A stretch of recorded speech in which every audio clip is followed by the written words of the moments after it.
This is VOCM Open Line. Call 709-273-5211 or 1-888-590-8626. The views and opinions of this program are not necessarily those of this station. The biggest conversation in Newfoundland and Labrador starts now. Here's VOCM Open Line host Paddy Daly. Well, all right, and good morning to you. Thank you so much for tuning in to the program. It's Wednesday, August the 20th. This is Open Line. I'm your host, Paddy Daly. David Williams. He's produced the program. You'll be speaking with David when you pick up the phone to give us a shout to get in the queue and on the air. If you're in the St. John's metro region, the number to dial is 709-273-5211. Elsewhere, toll-free long distance, 1-888-590-VOCM, which is 8626. All right, so I guess the weather compromised many of the outdoor events yesterday at the Canada Summer Games. Generally in the morning while I'm opening up my computer, I'll go to the Canada Games site and get one of the recaps. No recap from yesterday, so really not sure what's going on. But in the world of volunteers, so they had a massive recruitment effort, looking for 5,000. I think they ended up with like some 5,200.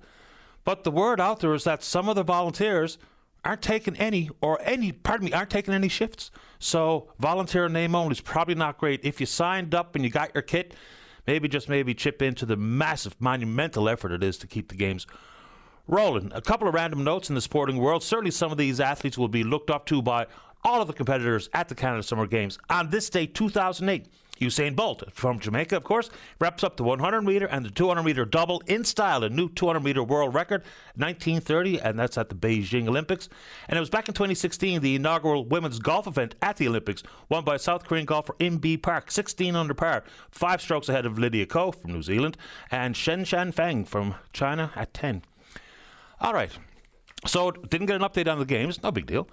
But I can't see on the government website as to whether or not there's going to be a wildfire press conference, as there has been many days now, at 10:15. So I don't think it's coming. One of the issues we found out yesterday is the estimates about the numbers of structures lost. It is absolutely heartbreaking. An estimated 203 structures now been destroyed by the out-of-control Kingston fire, of course, Conception Bay North. Oh boy. So they base that estimate on the number of structures that lost power. So isn't necessarily all homes, could be sheds or garages or whatever that actually are hooked up to power. But here's the breakdown. 12 lost in Kingston, 33 in Small Point, Broad Cove, Blackheads, Adams Cove, 86 in Western Bay, 59 in Ocrapick Cove, 13 in Northern Bay, and this is just one fire. So we know that the fires burning across the province have absolutely devastated and decimated communities, but those numbers are absolutely off the charts. So, and let's give the evacuation alerts and the orders as well, because it really does paint a clear picture about just how big this is. Evacuation orders remain in effect for Small Point, Broad Cove, Blackhead, Adams Cove, Salmon Cove, Western Bay, Kingston, Perry's Cove, Ocrapick Cove, Burnt Point, Gull Island, Northern Bay. Alerts remain in place. Victoria, Job's Cove, Freshwater. Thousands of people have been displaced. So, unfortunately, there's plenty of terrible information floating around and some pretty troubling comments and opinions being offered. Number one, I feel terrible for everyone who's been displaced. And it's heartbreaking to know that some of you have lost your homes. Then they'll talk about the notification process, which can be tangly. Different departments are responsible for different notifications. So until you've got a notification, you need bother filing a claim with your insurance company. But of course, the insurance companies are fielding a ton of inquiries, and understandably so. It's about the evacuees. So with multiple government agencies, multiple charitable organizations, multiple volunteers who are just chipping in their time, and people who have opened up their homes, it's about how and where people are being sheltered. If you look across the country at natural disasters, wildfires included, it's quite common for community centres and schools to be the shelter. During this tourism season, here's the question I'll ask, and this is specifically for evacuees, I suppose, or anyone can chime in, is if these multiple government agencies and charitable organizations and other volunteers are doing everything they can to take care of you, a roof over your head, some meals and food and clothing and amenities and the like, what is not being done in people's opinions? I've seen people go to the great lengths to blame it on immigrants. I mean, almost every hotel room, Airbnb and bed and breakfast, pretty booked up at this time of year. So I'm not so sure what people think can be done that's not being done. I would imagine if you call the people at the Canadian Red Cross and the Salvation Army, to see how stretched thin they are in an effort to do everything they possibly can for every single person who's been evacuated. So I get it. It's troubling times. There's no doubt about it. It is hard on the head. And that's coming from me living in the east end of town in no real jeopardy at this moment in time. You know, and I'm not going to bellyache about a bit of smoke in the air, even though it can be compromising people's overall health based on a variety of factors. But what's not being done that people think can and should be done? I guess I'll make it that broad question. And I know it might be a little bit early to talk about what happens next because we're not out of the woods, so to speak. The fires, many of them are still burning out of control. And bravo to everyone who's trying to do their level best to keep them under control and to put them out eventually. And we will get past this, and the fires will be put out. Then it's the whole conversation about rebuilding. This feels a little bit premature, but I would imagine that's the thought going through many people's heads. So I read a story this morning, and this is commentary coming from a 40-year veteran of the construction industry. For starters, even just the cleanup is going to take weeks. And to have a safe assessment with boots on the ground to see exactly what has been lost or the extent of damage, whether it be the Cabot Academy, the school in Wester Bay, or people's own personal homes, sheds and garages, whatever else may have been decimated by fire, is how and where to rebuild. And how long is it going to take? So this 40-year veteran of the industry says, if you want to build turnkey homes, it'll probably take a year to build a couple of homes. To do 100 homes, that would be next to impossible with the amount of labor that's available. Then they say reaching out to other companies, different parts of the province or country to chip in on the rebuilding effort. And of course, he goes on to say that many of these companies are already plenty busy. So yes, we know that the government and others recognize the extent of the damage. And I don't want to talk about just one fire, but when we look at that Kingston fire, the size of it and the number of communities impacted, it is an interesting focal point. And so there has been a cabinet committee convened to deal with it, multiple ministers from multiple portfolios. But what does that rebuild look like? I think, and look, if you're someone who has been notified you've lost your home, this is in no way for me to make a dire situation even worse. But the conversation regarding how and where to rebuild is obviously ongoing at every level, in people's individual minds, conversations with their family and their friends, and at the government level. And if you want to talk about it, we can do it. Hurricane Erin, which is a Cat 3 hurricane at this moment in time, thankfully the models look like it's going to steer south of us. No landfall impact in the Atlantic provinces, but they do talk about riptide and big waves and the like, but thankfully no landfall predicted. As of now, that's what the models are saying. Good news. That's quite the story coming from Sunnyside. Their water reservoir dried up like a bone. The water has now been brought back, but I think, depending on where you live, there's plenty of communities with water conservation orders in place, and they vary from community to community. And yes, a little bit of rain in the last couple of days, but with the extended dry conditions that we've all experienced, it's probably worthwhile going to your municipality to see what the conservation orders may be. And possibly, if you can, is to abide by them so you don't end up in a predicament like the good folks in Sunnyside. We're happy to have the mayor on if you'd like to talk about what they saw and what they've done. It still remains in a state of emergency all the same. Okay, let's move on. Some 500,000 travellers have been impacted by the Air Canada flight attendant strike, and we all know the story about defying the back-to-work orders and all the rest of it. Here's something that is really hard to accept. The Jobs Minister, federally, Patty Haydu, she put out a statement that says she's glad the two sides could work out a deal on their own. Here's the direct quote. "I'm relieved that the parties agreed to meet together last night." Haydu directed the Canadian Industrial Relations Board to mandate the flight attendants back to work. So it's kind of hard to have it both ways. Now it's what's going to happen next. To clear up the backlog, some flights have already resumed, and CUPE is asking their flight attendants to cooperate in full with reinstatement of flights, and I'm sure they will. But to clear up this backlog, it's still going to take a week or more before any normalcy of operations come to pass. A little bit of what we know about the deal. So apparently the tentative deal, which has not been ratified by the members as of yet, they're going to get paid at least 60 minutes of ground pay for each flight at a rate of 50% of the flight attendant's hourly rate, even though they demanded 100%. That rate increases 5% per year. Pay increases.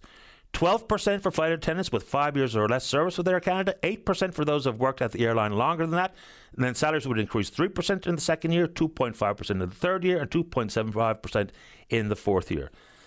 WestJet, their flight attendants contract is set to expire at the end of this year as well. So I guess the stage has been set for what they think is going to have to happen for WestJet flight attendants. And there you go. Okay. We see the numbers. We understand the stats regarding mental wellness, mental health, and mental illness in this country. This is something that I read yesterday and was produced by a doctor, a pediatric neurologist. Talk about what this person calls a silent tragedy unfolding in our homes today. Here's what the doctor goes on to say. Our children are in a devastating emotional state. Over the past 15 years, researchers has gifted us increasingly alarming statistics about an acute and steady increase in childhood mental illness, and that is now reaching epidemic proportions. So says this doctor. And here are the stats. 1 in 5 children has a mental health problem. A 43% increase in ADHD has been reported. A 37% increase in teenage depression has been reported.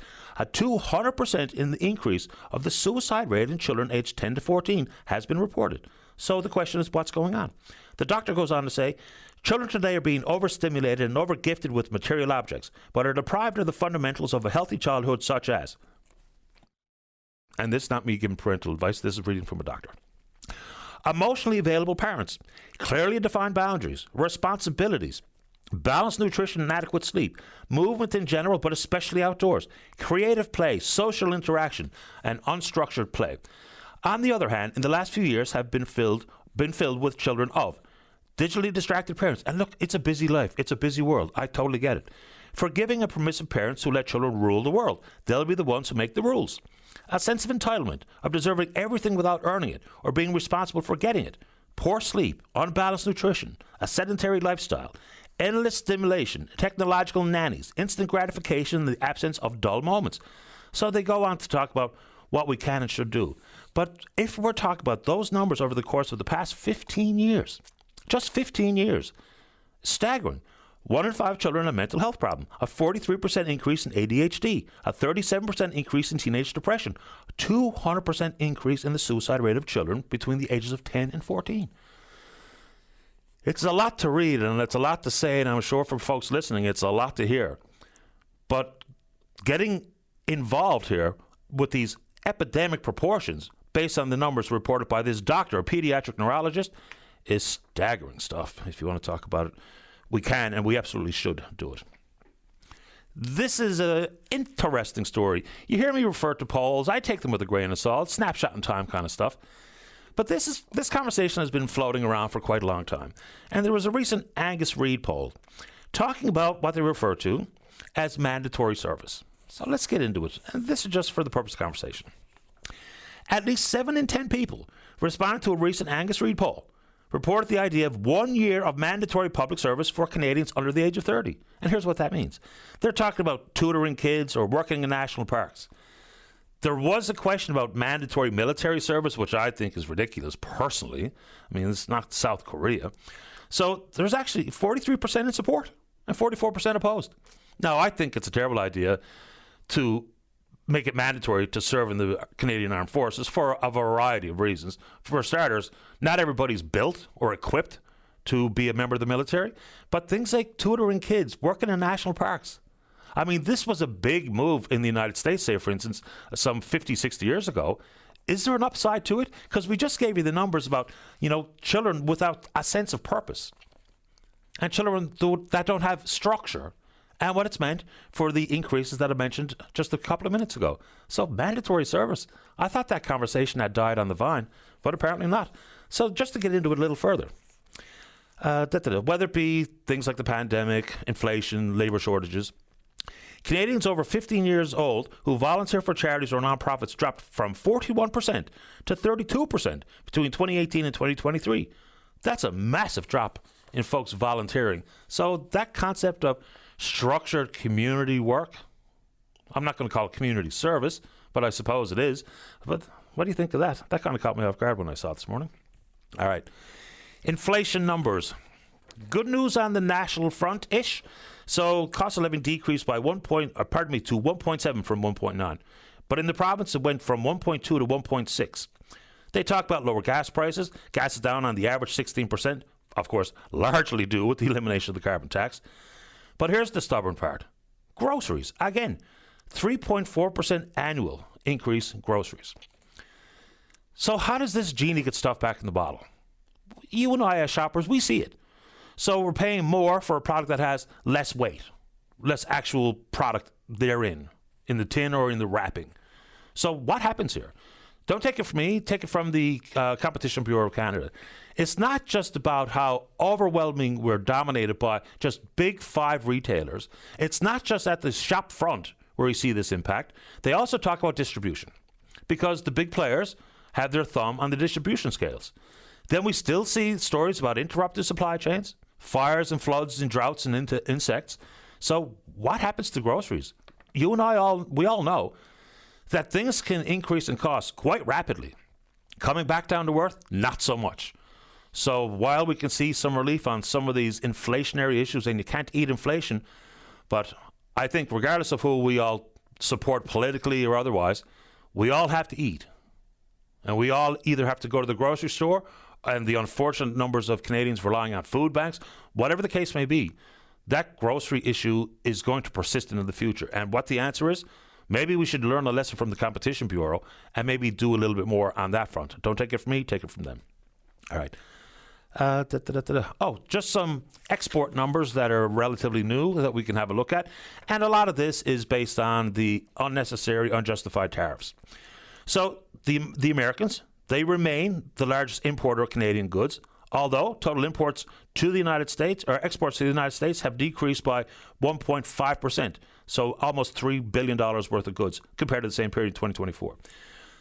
While we talk about diversifying markets, which is going to be critically important into the future, we no longer have a reliable trading partner, as we can all see with our own two eyes. So trade is up with other countries. China, a 9% increase. That's a total of about almost $4 billion worth of goods more than compared to a year prior.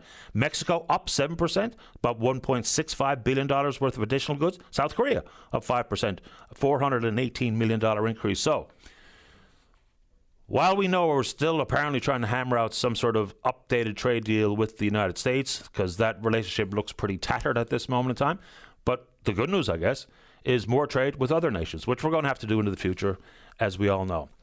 And we're not going to drop, there's so much going on and so much focus on certain areas. The economic update that we got a couple of days ago is still worth keeping on the front burner. Some good news on housing starts, approaching record highs. Some good news on retail spending. And yes, for a lot of this province, the economy is actually doing very well. Not for everybody, but for many people, the economy is chugging along.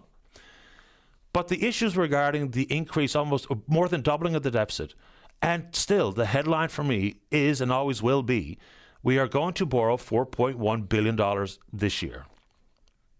The level of sovereign net debt in this province is staggering if you break it down to a per capita number. So while we are going to the polls at some point in the probably not too distant future, that whole concept, we can't control a ton of the revenue side, but we sure can on the expenditure side. You want to take it on?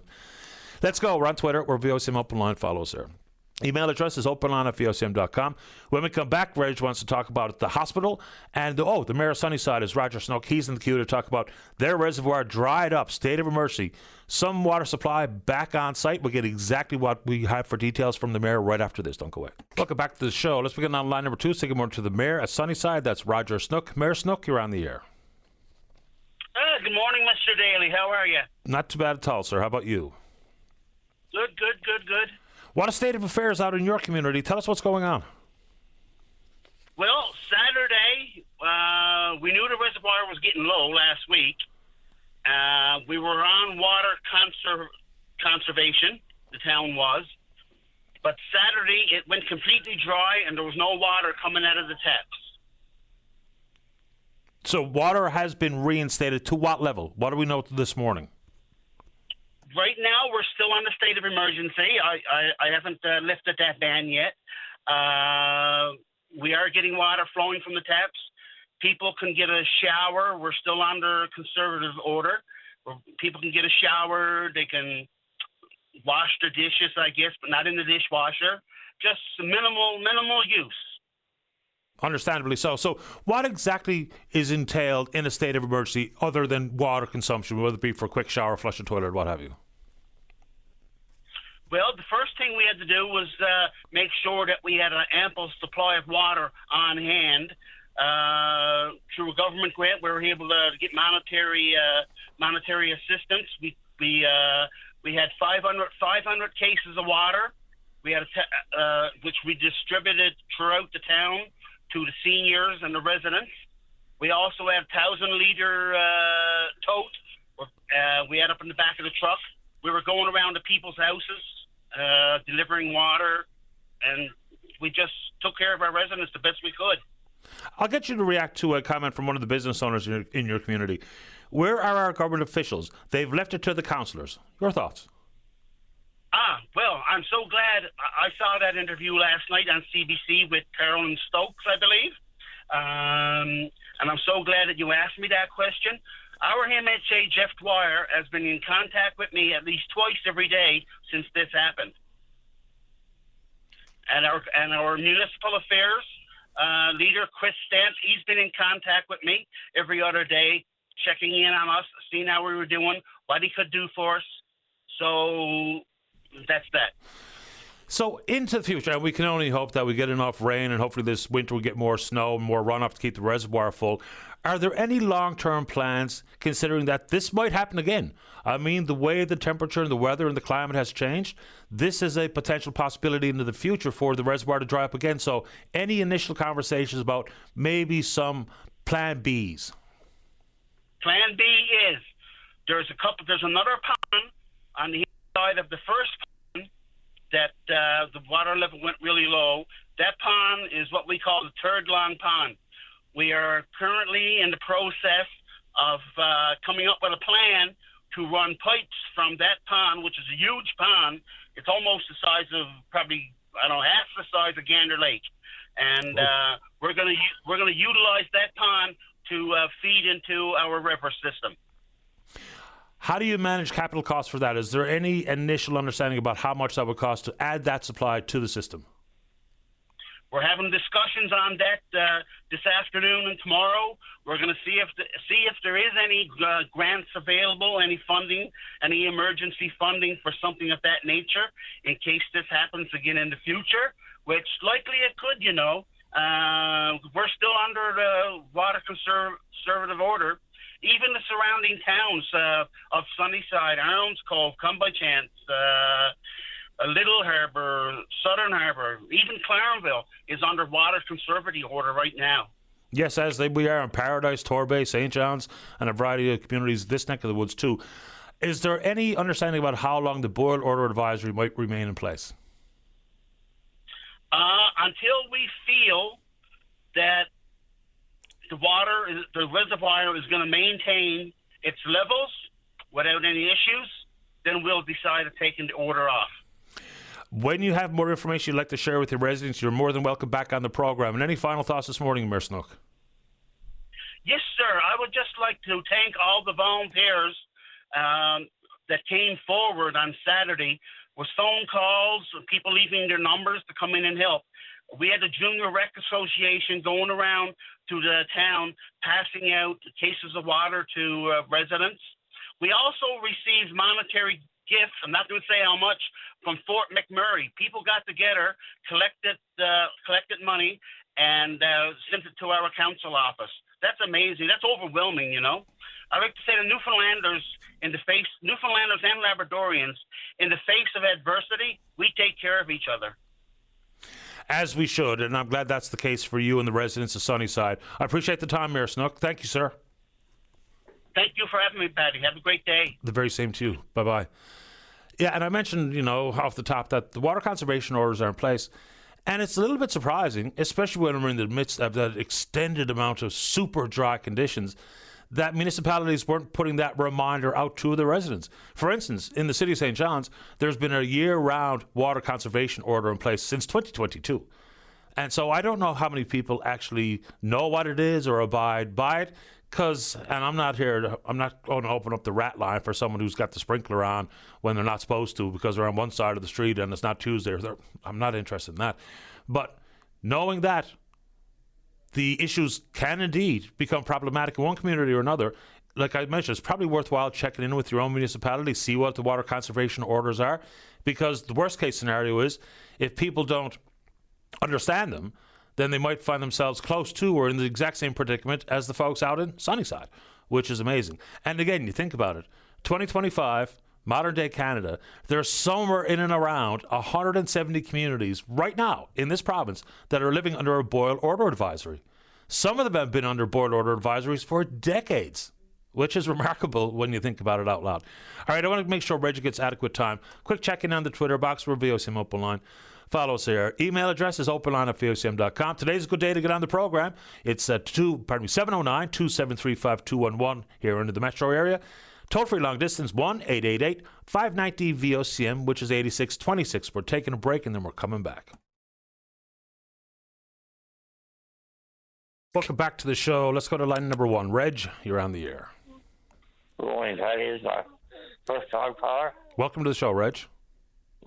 Yeah, I'm here I'm a retired firefighter, and I'm dealing with COPD and PTSD. And last night I was here waiting for supper, which usually comes around 5:30 each. Never got up to 7 o'clock, Paddy, and it wasn't fit to give to a dog. And so which hospital are you in, Reg? Carbonear. In Carbonear. So describe as best you can what was finally delivered at 7 o'clock for supper. I don't know. It was green and red and white, that's all I can tell you. Yes. A bit of white meat and everything else was green and red. I mean, it's deplorable. And I've been here 4 or 5 times now, and this has been the worst. Whatever's going on in the kitchen, I don't know.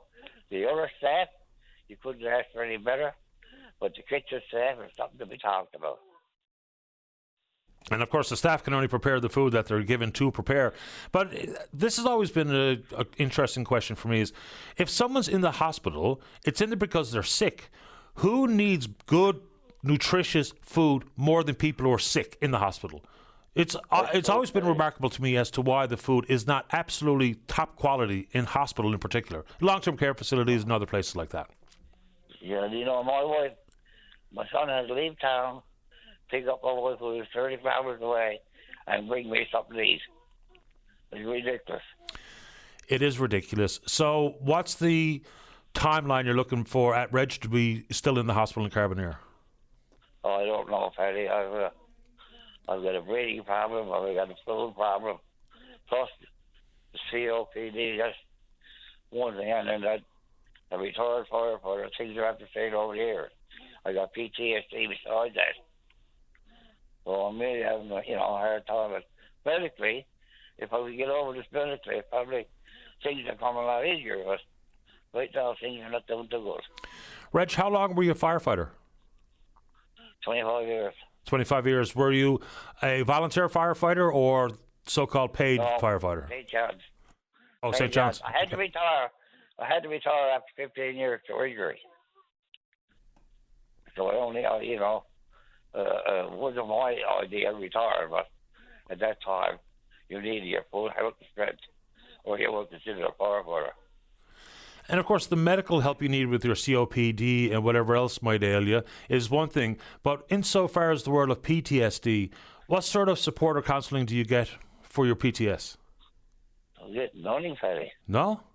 No, I was there with that chief nursing home broke down in the road that time. And that really got out of my mind, right? And then I was there another time when Sammy LaFasse, his dog, got killed, and Percy Turner killed Roy. And I was a few words down in his accident. Paddy, any firefighter who has an accident is really going to have a hard problem later on in life, as far as I'm concerned. That makes sense to me. For folks who are first responders, because, of course, I'm not one, but I hear the stories about what they see, whether it be responding to a fatal collision on the highway or fires or everything else under the sun that people see. And we all take it for granted. We call 911 and the first responders get dispatched and we don't see what they see. It's one thing for me to hear the stories, quite another for you and other people as first responders what you see. And I can't imagine the mental toll it takes. You don't know, Paddy. I don't. Nobody knows, really. Another thing that really ticks me off, you go to a shopping mall, and the parking spaces, you see young people parking in wheelchair spots, hopping out of the cars, going in doing their shopping, not the damn thing wrong with them. And here I am. My wife has got cancer, and I'm sick. And we go to a place to try to do with a shopping. We can't get a place close enough to park. Yeah. Now, sometimes people might have a disability you can't see, but I tell you what irritates me. And there's someone who I actually know, and they're the son of the father has a disability parking blue sticker in the windshield, but he'll use his dad's car and go shopping, especially busy times like Christmas at the mall, and park in disabled spots. It drives me nuts, and we've had words about it before because I just think it's really insulting. Barry, it is insulting.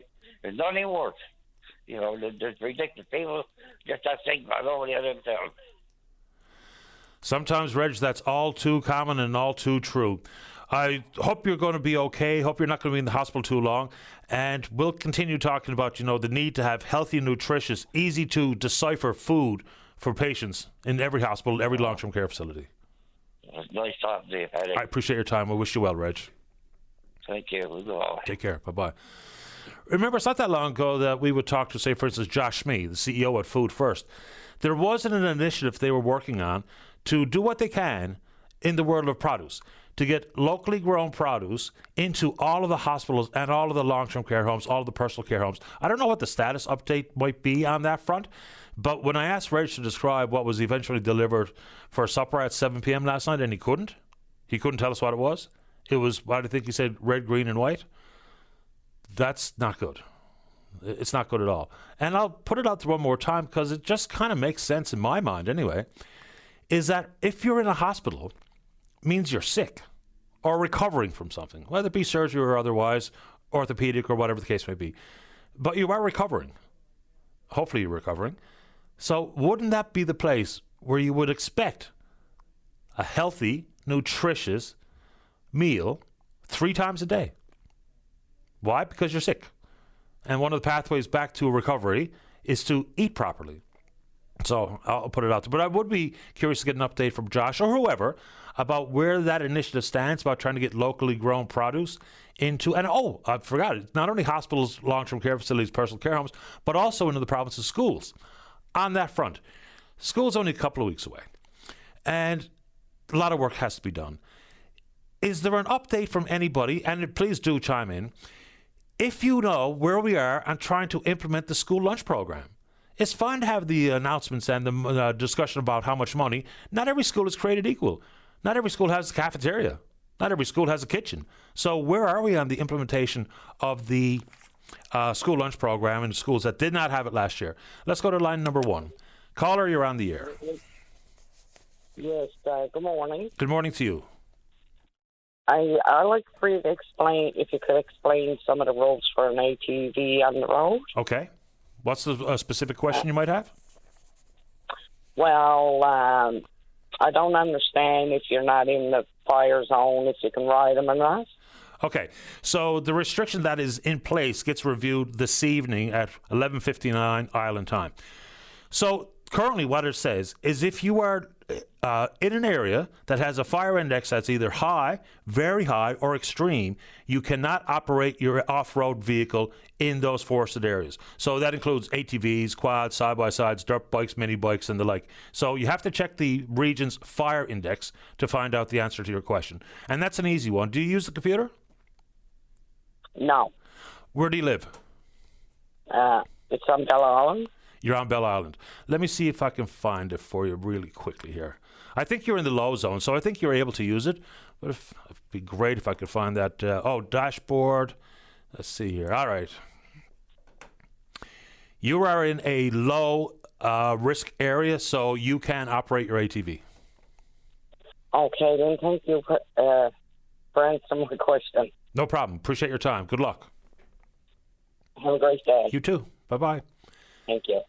And see, that is the issue, right? You have to understand the fire index risk where you live, because that's exactly what governs the ability or not to operate the aforementioned ATVs in forested areas. And I keep getting the same questions about what constitutes a forested area. And the number one question I get, or the most frequently asked question, is cabin country. And the short answer is, if you're in cabin country that has a fire index at high or above, you're not allowed to operate your ATV in a wooded area. Fines have been handed out. So I guess you'll do as you see fit, but it just makes sense to try to mitigate risk as much as possible as we see. And just for context about some of the fires that are continue to be active. Kingston Fire, as of yesterday, 10,708 hectares. Paddy's Pound Fire, 318 hectares. Martin's Lake Fire, 1,770 hectares. So still a lot of work to be done out there to control the fires. And once again, I think there's some misunderstanding about who decides where resources will be deployed, whether it be firefighters on the ground or resources in the air. It's done on site by fire duty managers. People keep telling me that one politician or another is making the water bombers or the helicopters or the firefighters on the ground be deployed in one fire or another close by their constituents, but they're not making the decisions. And we're told that by fire duty managers. And I don't imagine they're covering up for politicians. We're on Twitter or VOCM, VOCM Open Line, you know what to do. Email address is openline@vocm.com. When we come back, there's a caller in the queue on line number 2. What that person wants to talk about, I don't know. We'll all find out right after this. Welcome back to the program. Let's go to line number 4. Second one to a good friend of the program, Dr. Janine Hubbard. Dr. Hubbard, you're on the air. Good morning, Patty. Welcome back to the show. Nice to speak with you. Well, likewise. So I rattled off some troubling numbers earlier, which we won't broach today. I know we're both going to do a little bit more, as they say, research before we dig into those. But let's talk about the anxiety being felt and the fear or worry about people impacted by wildfire. Even if you're not in the general area of a fire under an alert or an order, it can still play mind games with individuals. And you've been directly impacted yourself as a resident of Paradise, right? I have. Again, fully acknowledging privilege and luck and all the rest of it. I'm fine. Everything's fine. But, I had abilities to, stock the car and all the things that make dealing with a difficult situation at least a little bit easier. So it's interesting because I've spoken about wildfires lots, but I think this is going to be a bit of a turning point for the province. I kind of half joke because you have to use some humor. I'm well prepared on what to do if there's a blizzard coming or a hurricane coming. Coping and figuring out what to do with a wildfire alert or potential is very, very different. And I think there's going to be some major lessons learned, on a personal level, on a government level, on many ways because unfortunately this is going to be a reality for us moving forward. So at least kind of looking at lessons learned, things that we could do differently moving forward. But a big message I want to give is trauma and trauma responses. First of all, my adrenal system still has not calmed down, even though, things have been stable since we got the announcement on Saturday. Everybody's nervous system is activated, that hypervigilance, that constantly paying attention to the news, not to mention the lack of sleep and poor air quality. So people were having a hard time with the heat and lack of sleep anyway. But trauma isn't just I've lost my house, I've lost my belongings. Trauma can happen anytime you are at potential risk, which means anyone in this province has been feeling that experience over the last couple of weeks. And I think that's going to have some long-lasting impact. They've seen that up to about a year, people continue to have some levels of some of those responses. In most people, like most of us, it should settle down in kind of 4 to 6 weeks if you weren't directly impacted. Or, you were on alert, but things are settling down. But this time next year, I guarantee you we'll all be having, again, sort of exaggerated reactions to a lot of things. It's an interesting set of circumstances here because with certain things that are quite traumatic that people get, quote unquote, triggered by in the news, I mean, we can look at war and famine and all of the really upsetting stories, and you can indeed tune them out. But times like today, when we're talking about wildfires and alerts and orders and updated information, you kind of have to tune in. So we don't quite have that luxury of tuning out at this moment. So how do you suggest we either regulate our intake or how we go about getting the information? Because you can't avoid it, because you need it. No, definitely not. I would say if you're someone who's feeling and listen, I did exactly the opposite of the advice I give people. I spent at least the first 2 days pretty much constantly on social media, but at the same time, social media is how I heard about the Paddy's Pond fire in the first place. And so I actually had everything packed and ready to go into the car by the time we had the government briefing. Spent far too much time and some of it was helpful, some of it wasn't. What then became really helpful was realizing, okay, I can set up a few alerts, or I can set up a buddy system. And actually that was what helped with sleep for, I think, a number of us was, if something happens that's important, because I had a couple of friends in the area, we'll text each other. We'll reach out so that none of us are going to miss something that's essential, but it also means that we can step away for a little bit. And as scary as that evacuation notice was, we've all had those before and kind of gone, it's that big alarm. I knew I wasn't going to sleep through that. And even if I had, for some reason, I had friends who were going to be calling.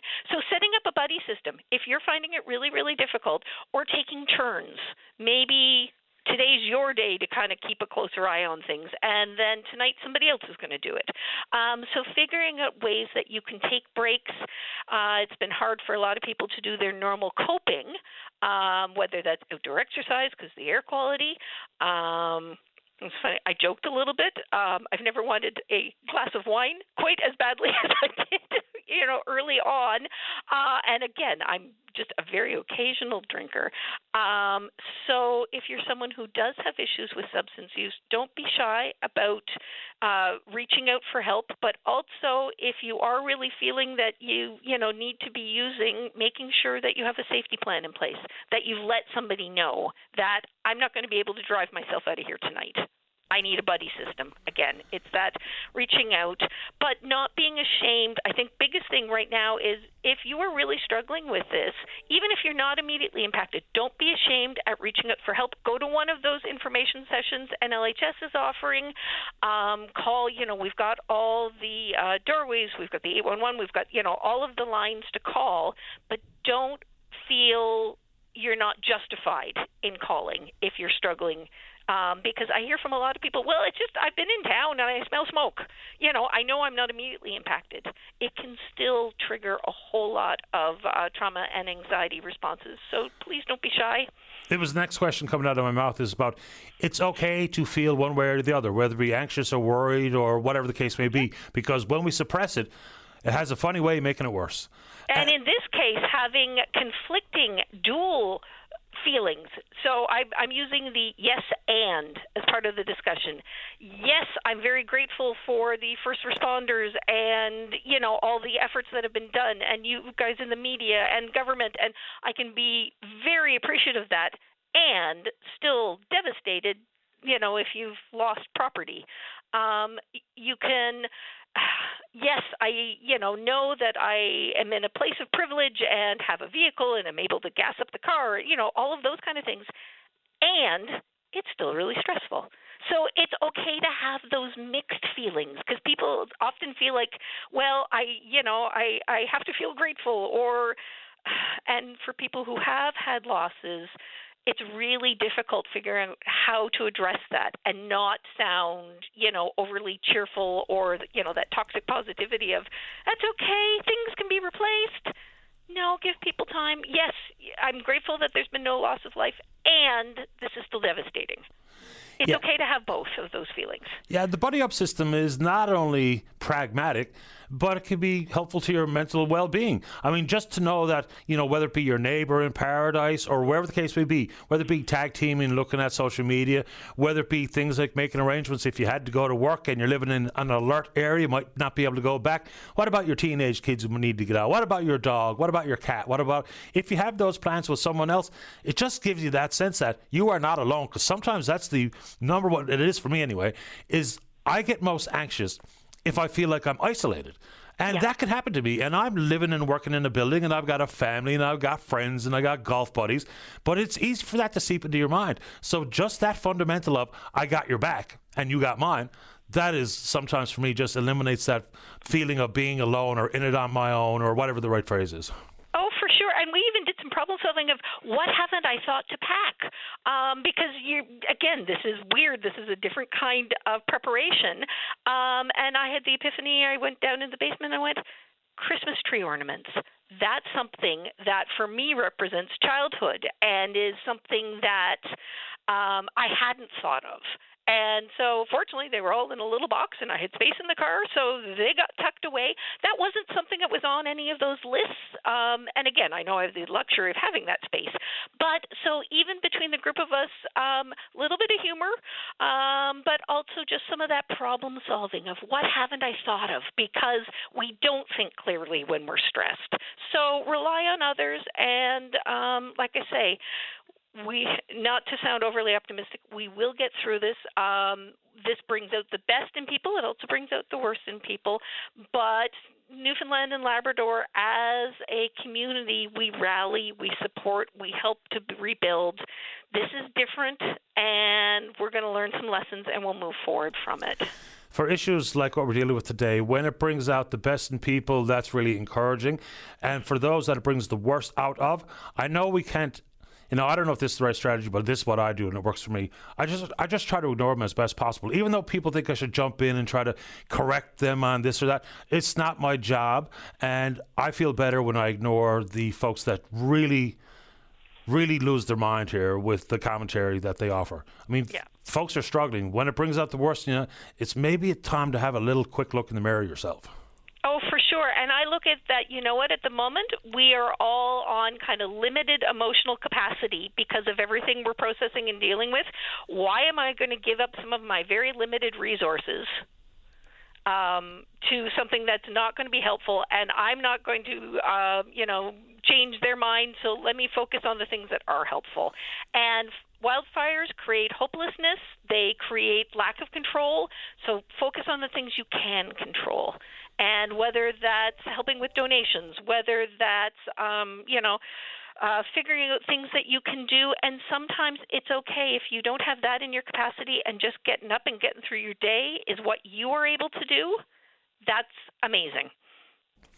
I'm never really sure what I'm able to do until I close my eyes and try to reflect on the day. Dr. Hubbard, I really appreciate your time as usual. We'll talk again soon.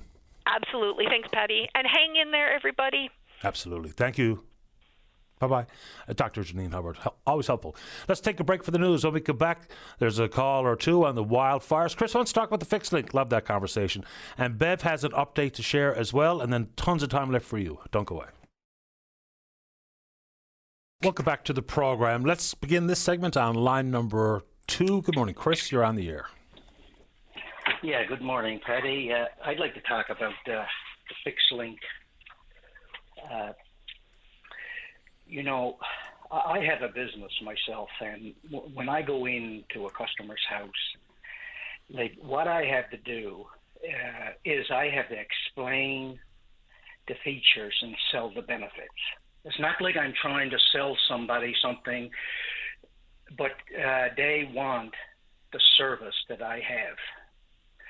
So where I'm going with this is what we have to do as Newfoundlanders is we have to explain the features of a fixed link to mainland Canada, to Mark Carney.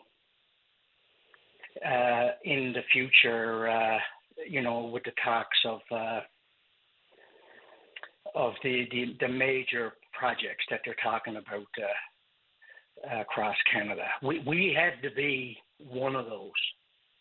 We have, and in order for us to be one, then we, as Newfoundlanders, we have to explain the benefits and of having this fixed link. And to add to what I said in the past, I just found out that for you to turn off at Deer Lake and go up the Northern Peninsula, you lose 5 hours.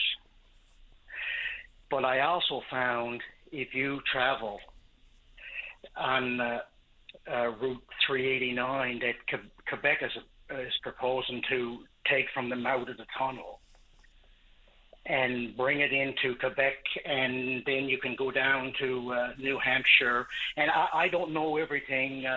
I mean, there's people with more knowledge than what I have. But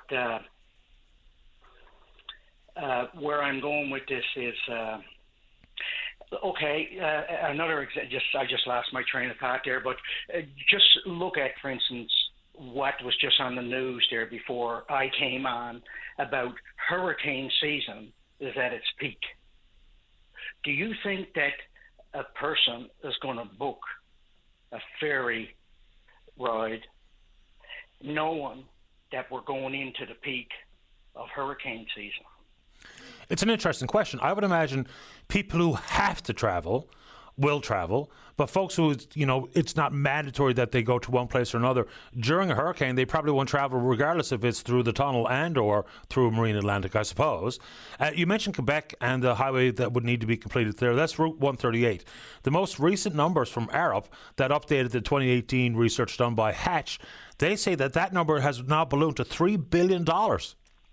To complete 138. And that's relying on the province of Quebec to actually do it, which is a complicated factor, I would think.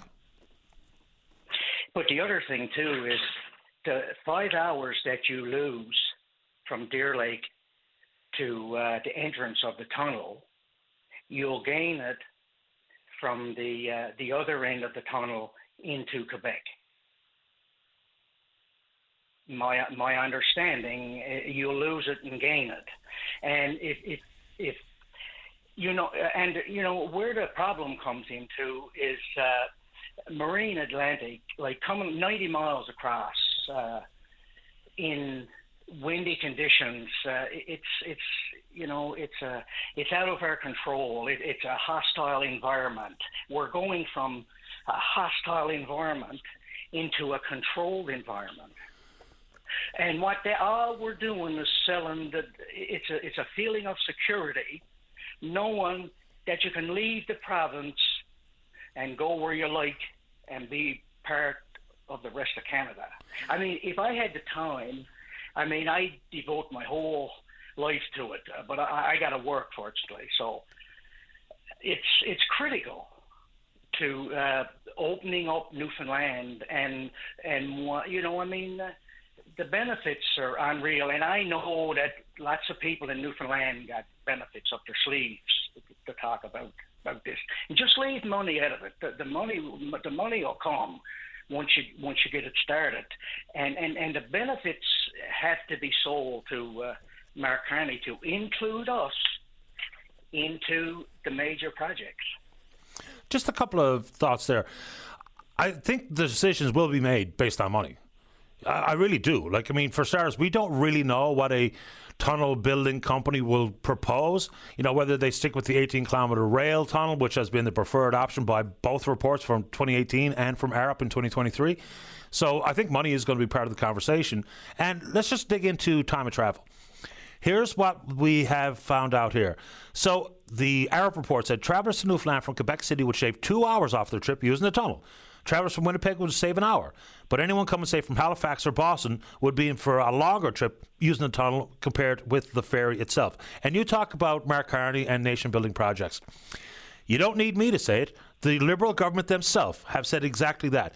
They say in mandate letters to successive ministers is that support nation-building projects would benefit people across various regions, connect our country and improve life, including the Newfoundland-Labrador fixed transportation link. That's what the federal government has already said. They put it in the hands of the Canadian Infrastructure Bank, calling it a nation-building project. Just last year, between the infrastructure bank in this province. They spent $500,000 to advance it. What was achieved, I have no idea. But the Liberal government has already called it a nation-building project. Whether or not people listening to the show think it's a good idea, a bad idea, a dumb idea, or a wise idea, the fact of the matter is the current government has called it exactly what you just called it yourself, nation-building. And I've been in construction all my life, and I've been around the world, and I've seen a lot of big projects, including the White West Rose project. I mean, the engineers can come out with this big study, and but at the end of the day, nobody got a crystal ball, and I have not seen yet in my life a project that has come in on these big projects come in on budget. So the statistics from the study that was done from the engineers,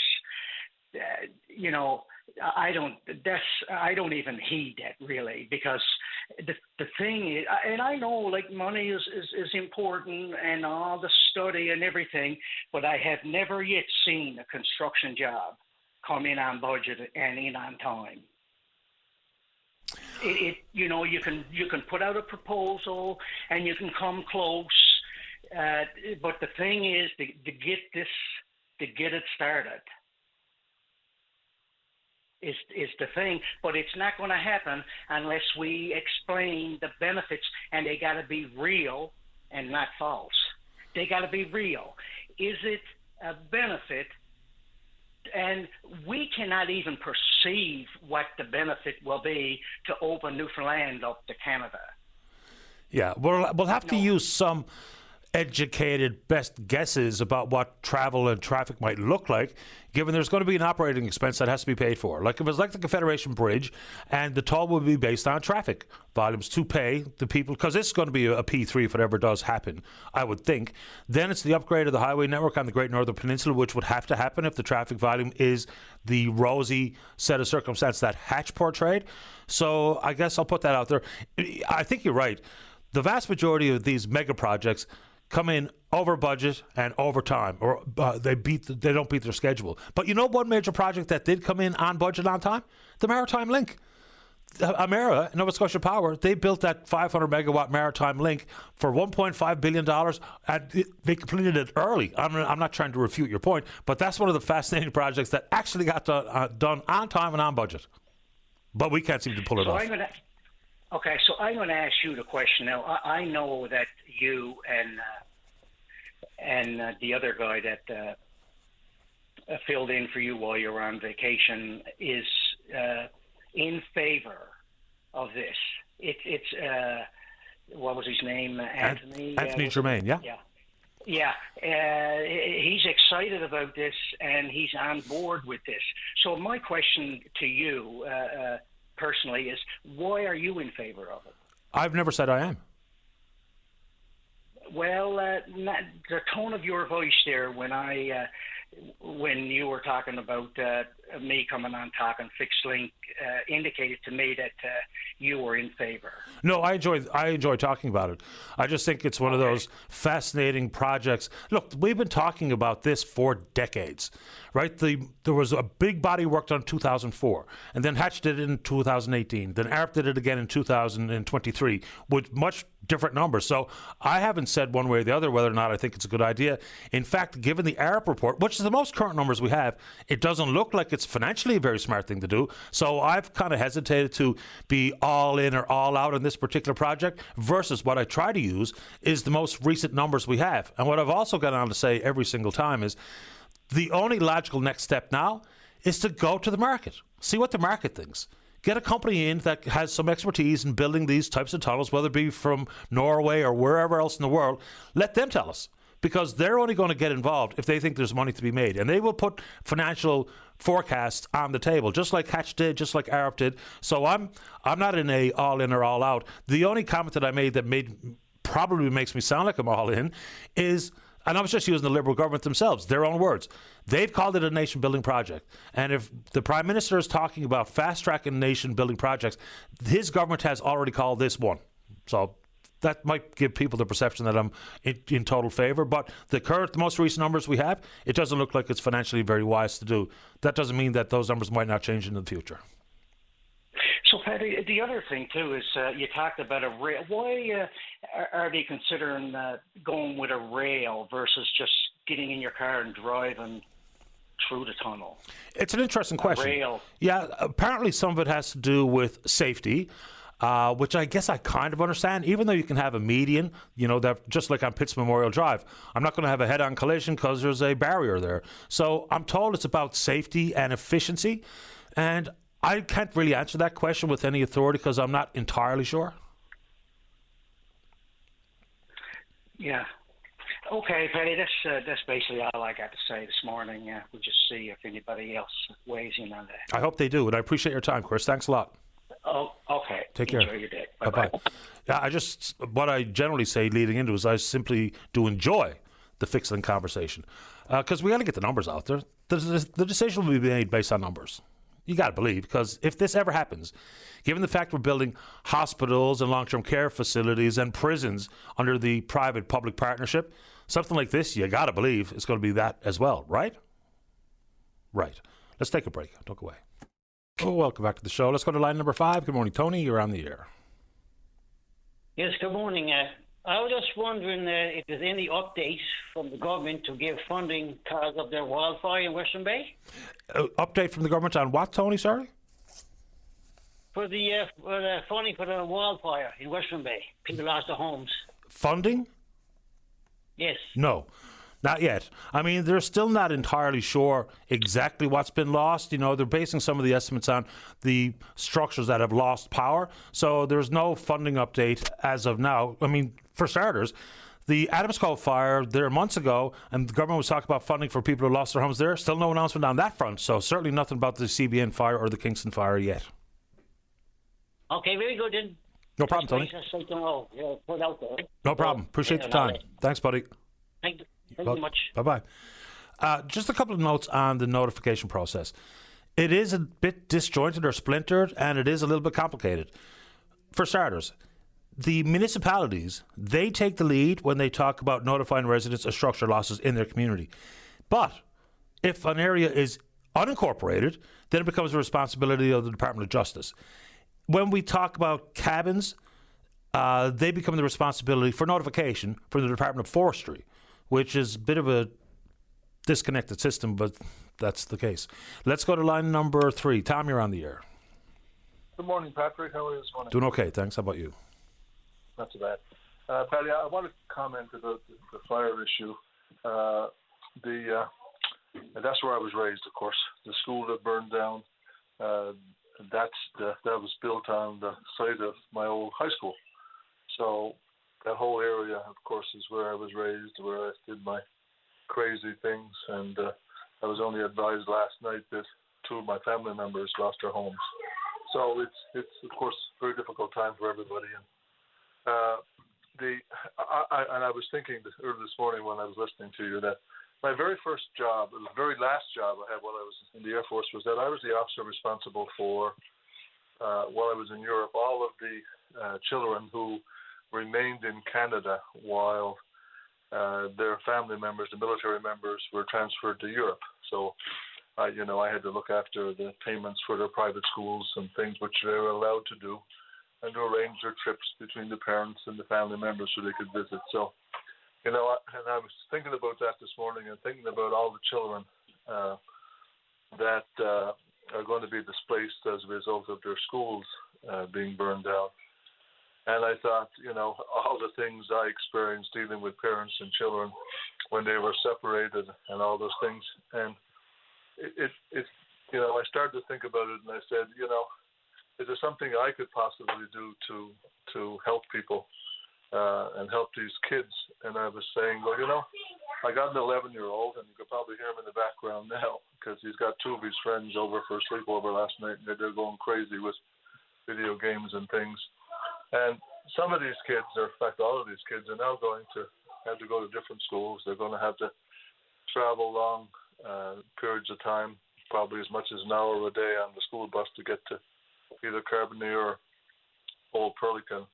And I was saying, and a lot of these parents don't have homes anymore, so where are they staying? So I thought to myself that, why I got a home, I got an extra bedroom. I got my kid here who would love the company, and any parent who are troubled and worried about having their kids travel on buses and things, they want to board them at my house. And again, this is not a money issue. This is simply me saying there's some way I can help, and they could stay with us, just company for my 11-year-old. He could go to school at Hazelwood where he goes. I know it's a difficult decision for parents to make, but I'm sure there's not only me, but probably a lot of people that have kids and have a spare bedroom in their house, and at least it gives the parents a chance to find a place to live and get settled, and gives the kid's going to have to go to a different school anyway and meet new friends. So I just thought I'd throw it out there. So everybody, I think, knows me and knows that, I have a pretty good home for kids to live in. And if parents want to consider that, they can certainly call me, and we'd love to have a child here for the short term to see if we could help. That's very kind and generous of you. Tom, good on you. Back to school is in a couple of weeks, and to not really have contingency plans that are understood by the parents and the kids has got to be pretty unsettling on top of everything else here. Their school is gone. They're not even sure if the province is even going to consider rebuilding Cabot Academy out in Western Bay. So until people get some actual information about where their children are going to be going to school, yours is a kind offer. I don't know what anyone's going to do about it, but boy, it'd be sure nice to know. And I know this is a complicated issue, and it's hard to make a plan for a school burning down in August when the kids go back to school in September, but there's a lot of uncertainty. I hear from some of those parents, and they are really up in arms. And I don't think they're mad at anybody. They're just really worried. Well, I understand. You have to understand that. We all have children. We know what this time of the year means, trying to get your kids ready for school and all those things. And when you've lost your home, you can't go back to your community. You just are living on a camp cot and all those things. And even after you're allowed to go back to your home, you may or may not have a home to go to. But for the children's perspective, is that where they're going to go to school. So that's why I thought if this could help, and I'm willing to meet with any parent to assure them that my intentions are sincere and this is not a money grab of any stretch of the imagination. We will feed the child and bring them back and forth to school and do all those things until the parent gets settled. And it's a huge, huge thing for a child to do but with social media, and their cell phones and all those things, they're in contact constantly anyway. So I just throw it out there that if there's any parent, and everybody in that area knows me and they know who I am. So it's there. They know how to contact me, and if they want, just give me a call, and we can certainly talk about it. Appreciate this, Tom. Thanks for doing it. Okay, no sweat, buddy. Take care. Bye-bye. Bye-bye. Yeah, and look, I don't have a plan for where those children... What's the student enrollment, the head count at Cabot Academy? I believe it was 60, right? I mean, just think about the complications associated with that. We talk about class size and schools that are already at max capacity. Are there schools in the area that can actually absorb? And maybe several different schools will be hopefully be able to absorb these 60 now displaced students. But how realistic is that? And what's going to happen? And even when asked, Minister Davis, not even sure if the government is going to rebuild Cabot Academy. So, and we don't want to wish our summer away. Certainly I don't. But the back-to-school plan, so whether it be updates on the $20 million that was set aside by the province to hire 400 additional people working in the K-12 system, where we are on that, whether it be with speech pathologists or student assistants or teachers or whatever the case may be, because that's a lot to consider. Even if you want to go back down the road of Larrysbrook and Larkhall Academy and the school proposed for Kenmount Terrace, don't take it from me, take it from the government's own numbers and the actual enrollment numbers that we see in these feeder schools. We're going to build a school for 850 students when it looks like there might be as many as 1,100 that need to go to that school.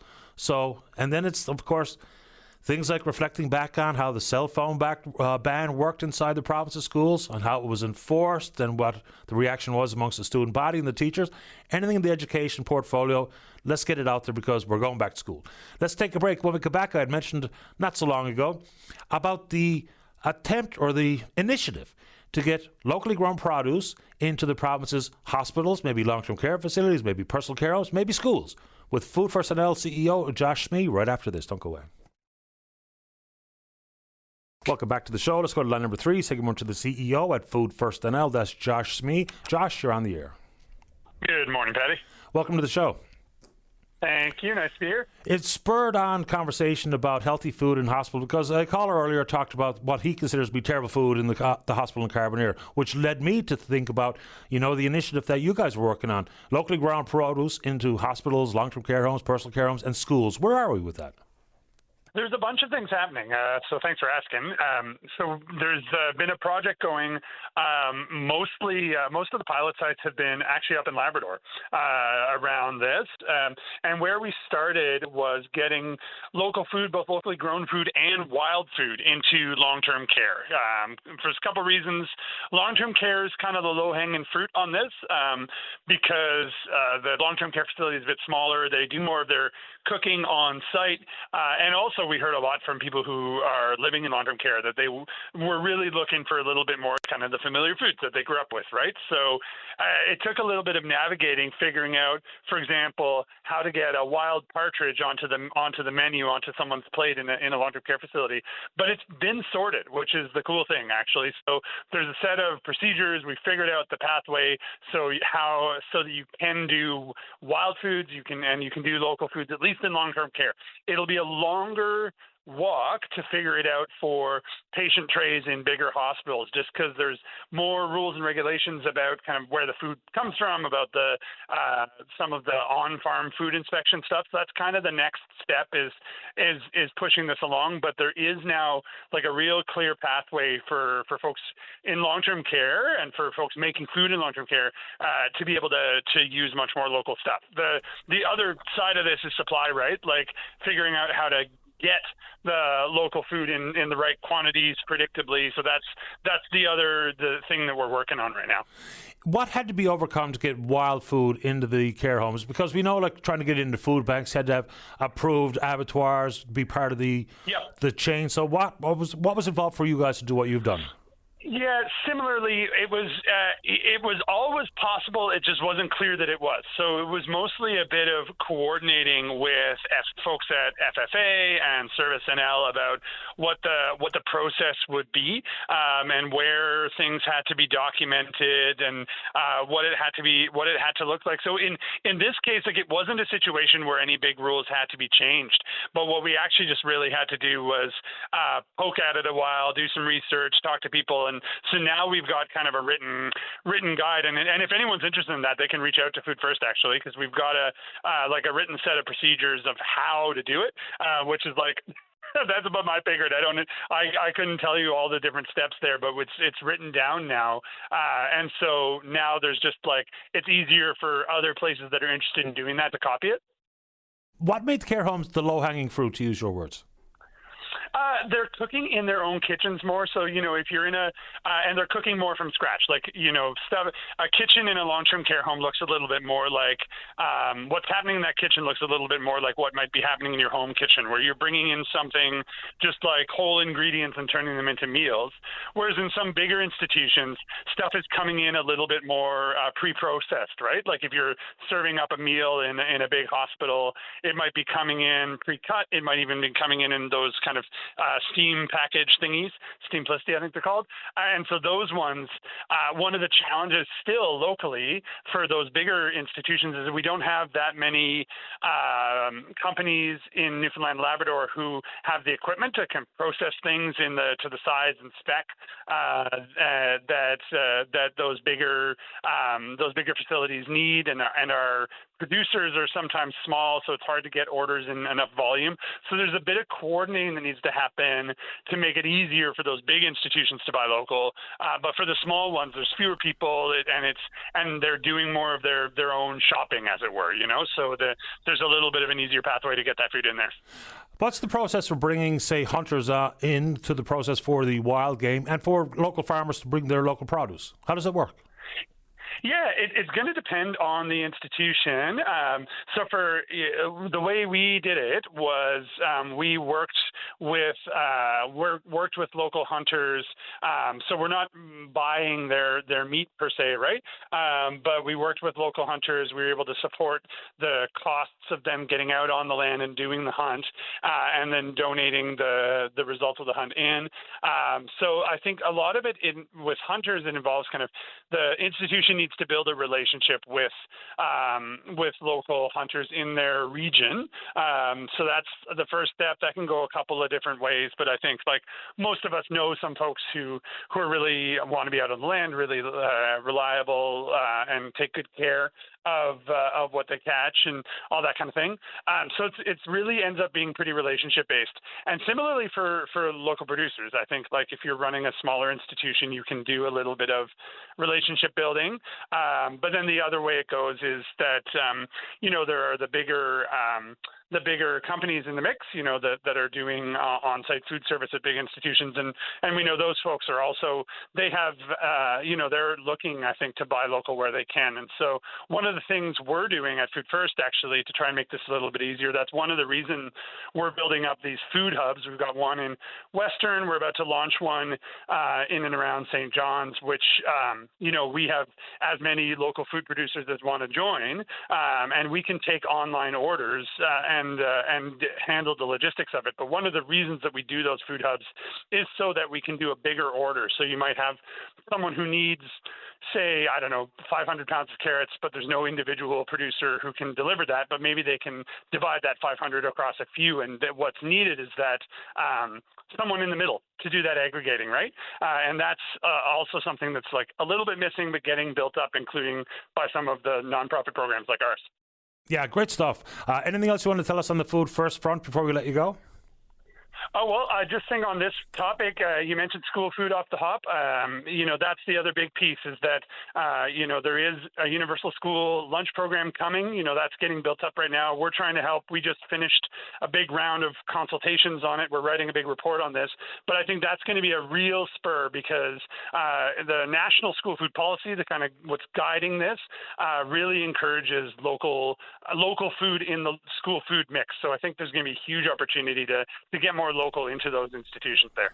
Yeah, I really need an update on the National School Lunch Program because, like, for instance, where my boys went to elementary school, no cafeteria, let alone no kitchen. Yep. So how's this actually going to work in the different schools, which are not all created equal? Josh, as usual, I really appreciate the time, the work you're doing.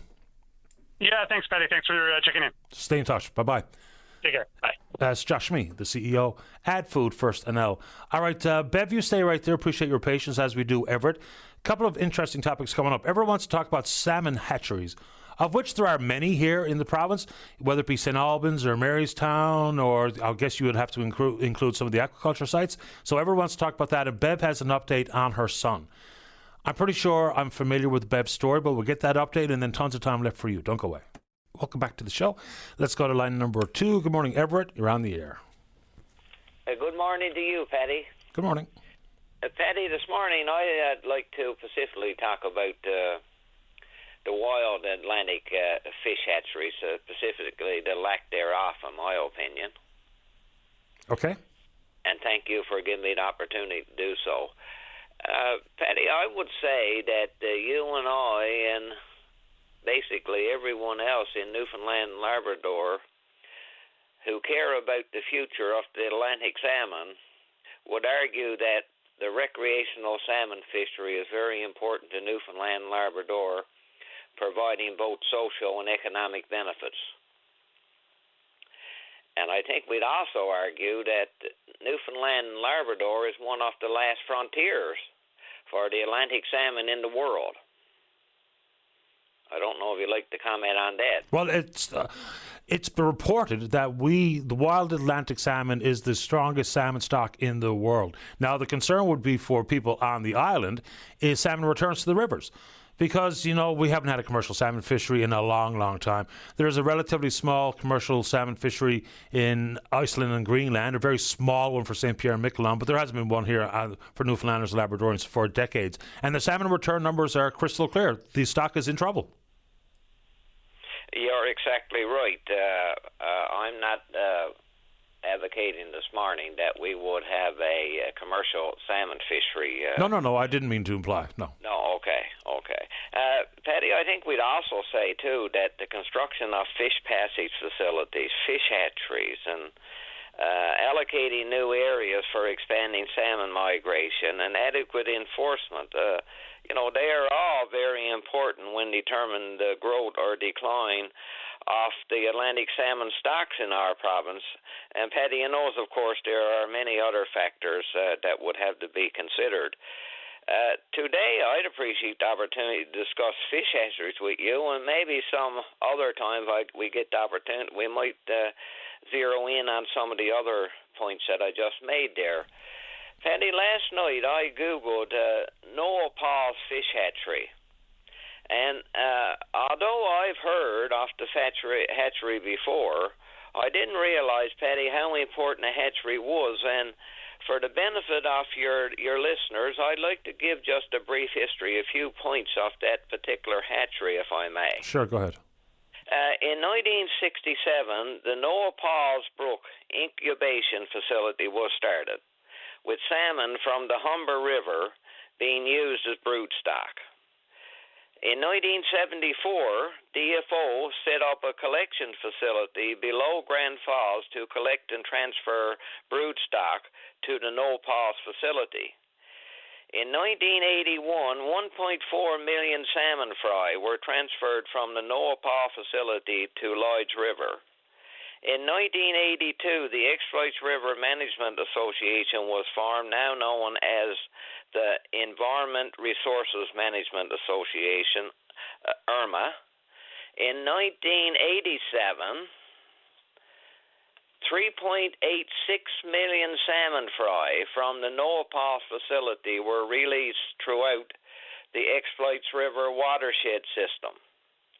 In 1988, an additional 4.9 million salmon fry from the Noah Paul facility were distributed throughout the Exploits River watershed. But, Patty, sadly, in 1993, the Noah Paul's Brook Incubation Facility was closed.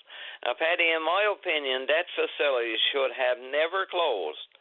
It should have been used to release salmon fry to other rivers in Newfoundland and Labrador, especially those where salmon returns were and is a concern.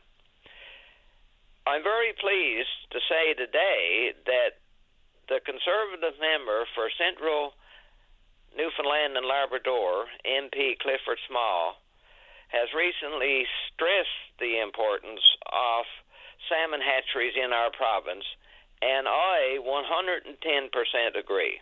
And, of course, it's a provincial responsibility. Just so people know what you're saying, it's Noel Paul. So it's two words. I just want to make sure people know what we're talking about. Yes. So it's Noel, one word, Paul, another word, Noel Paul Brook. I mean, I believe that facility was primarily responsible for stocking I don't know what they call it now, but Red Indian Lake, right, for one. Yes, as far as I'm concerned, I believe, yes, you're right.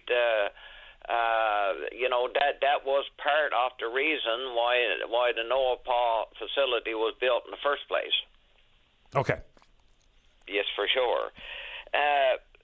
Patty, I respectfully ask this morning that every salmon association and every concerned salmon and angler, every city, town, community stand shoulder to shoulder with Mr. Clifford Small, MP Clifford Small. We need to make sure that an adequate number of fish hatcheries are built in Newfoundland and Labrador. Yeah, and what then, do you feel? Well, look, I mean, the preservation of the Atlantic wild salmon is, of course, important, and there's a variety of contributing factors there. Whether we talk about migratory patterns that are changing and water temperature and return numbers on rivers, which are different in Labrador than they are on the island, then it's the complication associated with aquaculture, then it's the complication associated with, hook and release and retention and all those things. So I think there's a lot to it, but certainly hatcheries are part of the conversation, of course. Or should be. Thank you very much. Anything else this morning, Everett? No, sir, that's fine. I just wanted to discuss that with you this morning, get the message out that I think we should be supporting MP Clifford Small. I appreciate your time. Thanks for doing it. Thank you so much. You're welcome, Herbert. Bye-bye. Pardon me as I clear my throat. Line number 1. Bev, you're on the air. Hi, good morning, Patty. How are you? I'm doing okay. How about you? I'm doing okay, too. I just wanted to call in. I wasn't going to call in, but I've done more thinking about it, and I thought, it's sad. I recall last year when I was speaking to you how I said, the system is failing us. You come out, you don't get help, you end up back in for those, with addictions and whatever else. So I fought last year for 6 months to get my son finally into the Waterford, and in the end he was actually involuntarily admitted by the doctor. And when he was released, he was transferred to another part of the Waterford and treated by another doctor because he was no longer a part of the HMP. And anyway, a week before, he wasn't good. He was paced, and you could tell he wasn't of sound mind. And they had him on this medication that they had to change, but you could see him coming around. Like, I go visit him, and I was hopeful. And anyway, a week before they were to move into the new hospital, they released him. So we had no medication with him. I had to track him down for 2 weeks because he was just a bit lost. And he was staying in tent because he was afraid to go downtown, afraid to get beat up, was what he told me. But again, his mind wasn't totally there. He needed longer treatment because my plan was to actually, once he was finished with that treatment, to put him into rehab and, probably a safe home. But anyway, so I finally got him into a house, and he was doing well. I was bringing down for his methadone every day. I could still see, he was bringing up stuff that made me think that, you're still not well. You're, all the psychosis you've been through and maybe bipolar, I don't know. But, he was still saying he was being radiated, that he had radiation, and he went to the hospital to get blood work done. So the reason my call is today is to say, the system failed us again. So here I am. He 3 weeks ago, he got arrested again, and he was worse this time. I never heard from him. I called down to the HMP, and I'm being blocked like I was the last time because classification officers can't tell you nothing. I said, I just want to know he's okay. I said, I went through a lot last year trying to help him, and I said he's back to the same spot he was. And anyway, I reached out to her boss at thing. I reached out to a citizens representative, and I got to witness it firsthand in court on Monday. I knew he wasn't well, and I found out later that he's at the segregated unit in isolation again. And when I called down again yesterday, I was told the same story again. Oh, doctors are treating him. I said, I was told that last year too. I said 6 months later, I finally got him into the Waterford. So I'm just lost. I don't understand, part of the reason why our prisons are what they are is because we have all these people that are there because of their addictions, not because of their mental health, not just because they're criminals. And anyway, it's failing us. And I hope that, with the rally coming up in September, that, it will help us make a difference now. There is safe homes coming that you're aware of, finally. I know Corner Brook is the first one that just opened up. But I just wanted to say, because I'm sure there's people out there going through the same struggle I am, that, you're doing what you can for your child, and, the system is failing us. Yeah, I'm not sure what that might do for operations in the penitentiary system, but I think I understand your point. This is not a question with any intention to embarrass or what have you, but what's he being arrested for? What's going on? Well, I think what happened the last time, he was clean. He was just doing a methadone program. And I think what happened is the medicine that they must have had, this is just an observation because I experienced it. But as this time was, when he was out and he was clean, I could see different things, like I said to you, about his, saying he was radiated. And he got money from somewhere because he was clean. There was no marks on his arms. And I went away on holidays for a week. And, he must have got his hands on money. And I don't think he done any illegal break and entry or anything like that there, but he did take my car. He did, he smashed the window on my front window, and that's when I called the police on him. But I could hear him. He was like a wounded animal out there crying on the road, and I called the police right away. And Constable, I'm not going to tell you his name, called me back and said, Miss Murphy, I'm going to recommend some psychological assessment for him because he said, I know him, right? So that's it. I think it's just not, being in an addiction and not getting the proper health care, and not just the addiction part of it itself. I think I think he was put in psychosis, and that's so long that, it doesn't take a month to recover. I think you need more of a longer treatment program and to be on a medication that keeps you level. So when he was released, they didn't give him no prescription. So he went back to his doctor, and he got that was the other side of it. He was put on a methadone program, and his doctor at the time down on Market Road prescribed him with Retinol, which would induce psychosis. So I took the pills, and I used to give them to him myself, monitor him. I wouldn't even let him take the whole bottle because I knew what it would do to him. So, and that could have been a trigger too. I didn't think about that, Patty. I mean, he got his prescription while I was gone, so maybe he took all of them at one time. I don't know. I really don't know. It's a sad state of affairs, though. So just for clarification, because there was a lot to the conversation, right now he's in the segregation unit at HMP? Yes. Okay. Are you able to speak with him? No, I asked him to get him to call me, but that's why I know he's not well. I know he's not well because he's not calling me. He would always call me, so he's probably not in a good mind state. And I seen him on camera on last Monday, and I could tell he wasn't well because he was playing with his hair, turning around the chair like he was really fidgety. And the last time he's just walked a quarter back and forth and pulled on his hair. And on Wednesday he had another court again, and they couldn't bring him up because they said he was agitated. Bev, I wish you well. You're always welcome. Thank you so much, Patty. You're welcome. Bye-bye. Oh, Patty, yes. Can I add to that, though, for about the rally? I just want to say that the Stand and Safe rally we have going on with Guardians of Recovery for September 11th from 12 to 2. We actually have 9 main areas of the province participating with us. So hopefully that will help make a difference to all that we're all going through for our families and loved ones. Appreciate this, Bev. Stay in touch. Okay, take care. Bye. You too. Bye-bye. All right, let's take a break for the news. Alex and Judy, you stay right there, and then plenty of show left for you. Don't go away. You're listening to a rebroadcast of VOCM Open Line. Have your say by calling 709-273-5211 or 1-888-590-8626 and listen live weekday mornings at 9 a.m. Welcome back to the show. Let's go to line number 3. Alex, you're on the air. A very good morning, myself, Mr. Williams, and all the staff. Thank you. I wonder if I'm a little embarrassed by this call, but I'm no farmer, I should say up front. I'm going to make it obvious.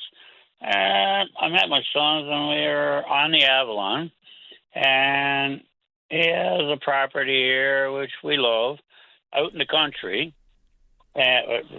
Will become obvious. And like a lot of people, we got a garden out front, for your potatoes and carrot and termites and so on.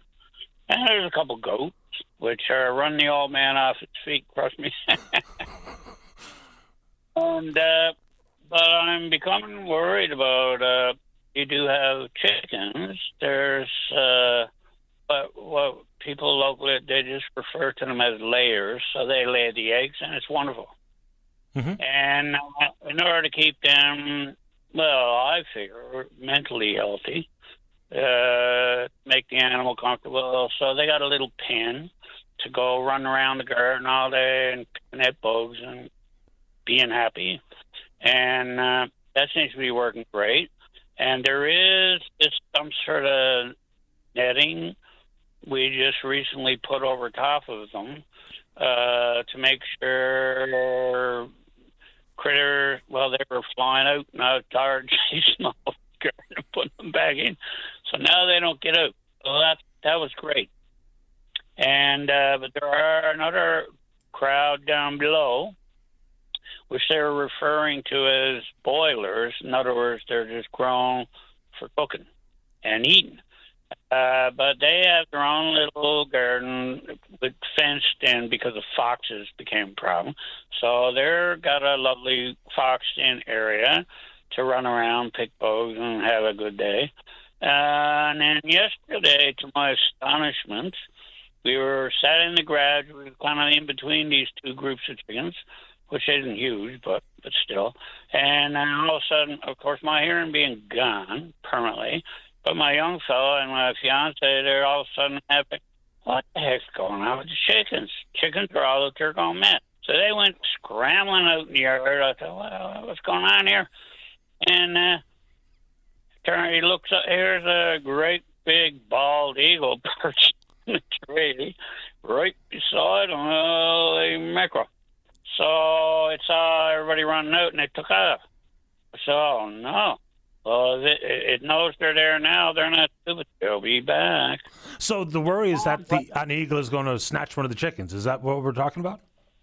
Absolutely. And I said, well, I don't have a solution for that. Today I'm walking around the garden like a scarecrow, trying to make sure, I'm sure he can see a lot further than I can.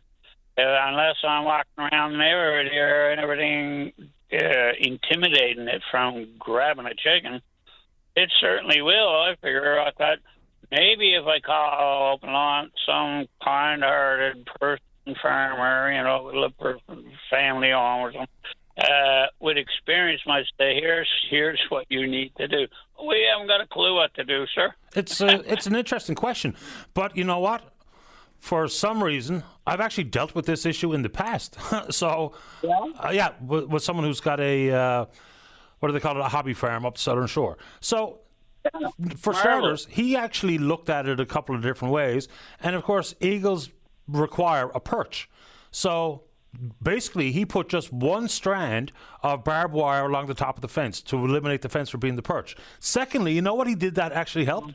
Yeah. So, as opposed to simply the traditional scarecrow, if you can picture this, say, for instance, outside a car dealership or something or other, where they got those big floppy dancing men, with the air's blown into them, they're the big thing with the two arms and they flop around and stuff. He put one of them out there, no problem since. Well, thank you. So, you know what? Much appreciated. That's going to take a weight off my mind. But on top of that, I don't want to run around the yard like scarecrow all day, every day. Thank you so much. Yeah, so those two things. It's a funny question for you to bring to me because someone did this a number of years ago now, but one strand of barbed wire and the eagles wouldn't perch on the fence any longer. And that big floppy air-driven thing that you see outside of dealerships, what have you, that seemed to work. I guarantee I'm going to have one today. Thanks so much for today. All a pleasure. Y'all have a beautiful day. The same to you, Alex. Good luck. Bye-bye. Pleasure. Of all the things I haven't dealt with in the past, how to keep eagles away from, and it was chickens. The same question that Buddy asked there a number of years ago now, I can't remember. But I'm pretty sure that was the solution, that between the jigs and the reels and looking around at what may or may not work, he bought one of those big floppy things, floppy men that you see, balloons, outside of one retail shop or another to try to garner the attention of the passerby, general public. How about that? A question about how to keep the eagles away from the chickens. All right, Judy, you stay right there. It's 14 after and 25 seconds, so we're going to make sure you get enough time to talk about whatever's on your mind. Let's check in on the Twitter box. We're VOCM Open Line. You know what to do. You can follow us there. Email address is openline@vocm.com. Oh, I told this fella I would give him a shout out on this particular issue, so why don't I do that? All right, this I'll leave his name out of it.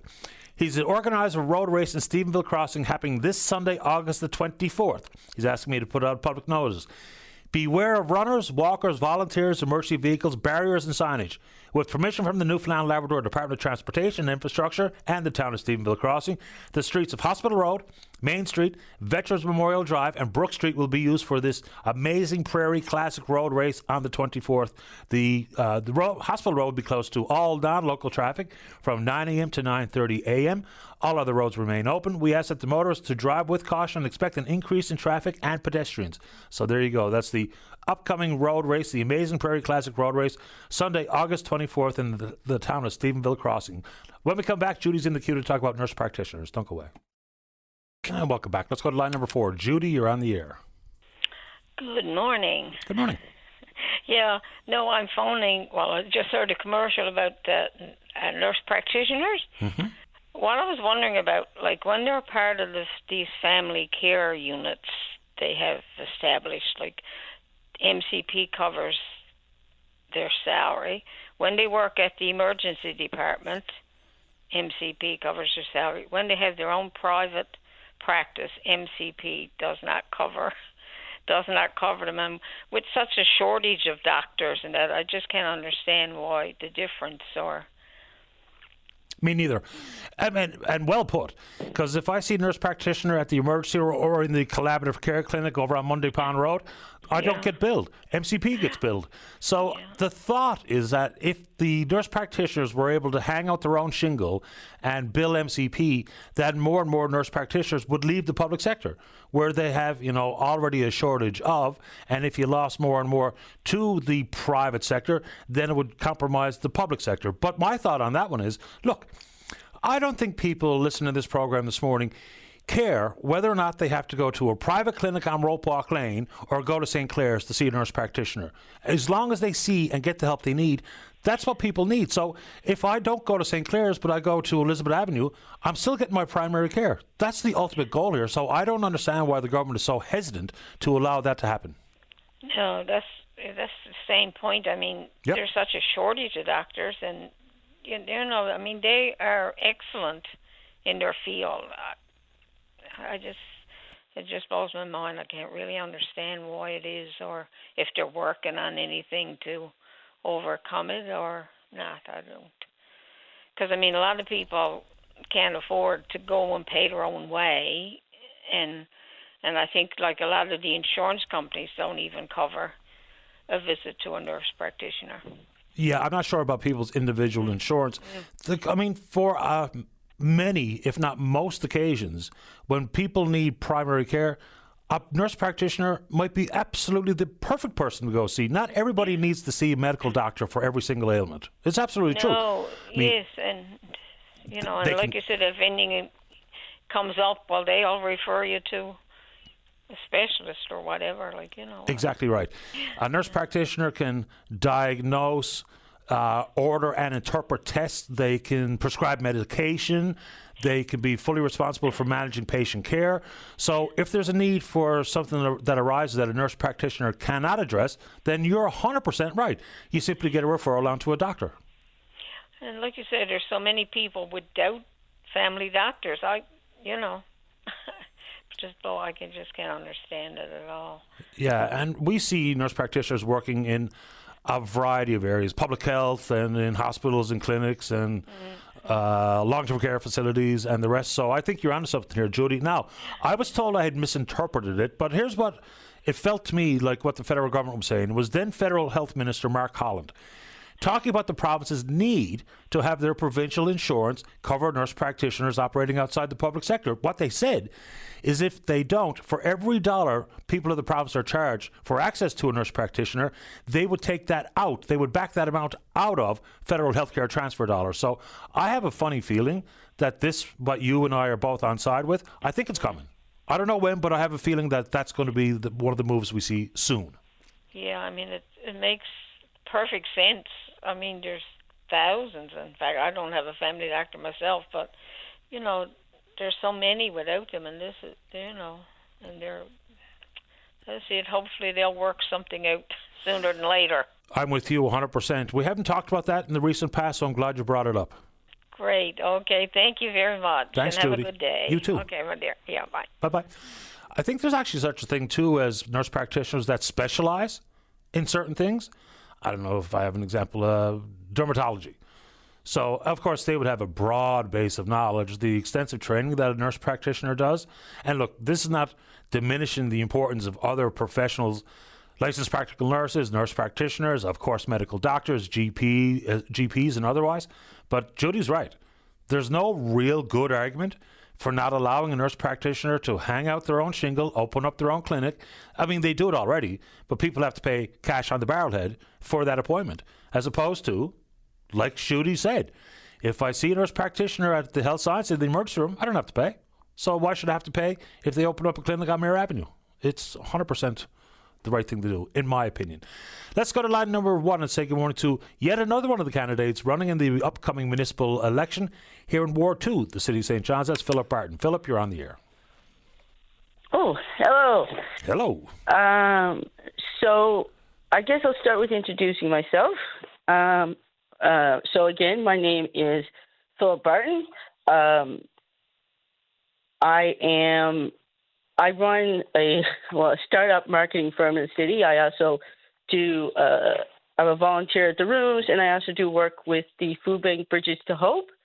I guess I'm running because I feel like there's been a lot of false promises and a lot of false hope. When I worked for an organization which has since closed down back in 2019, they were a nonprofit for immigrants and refugees.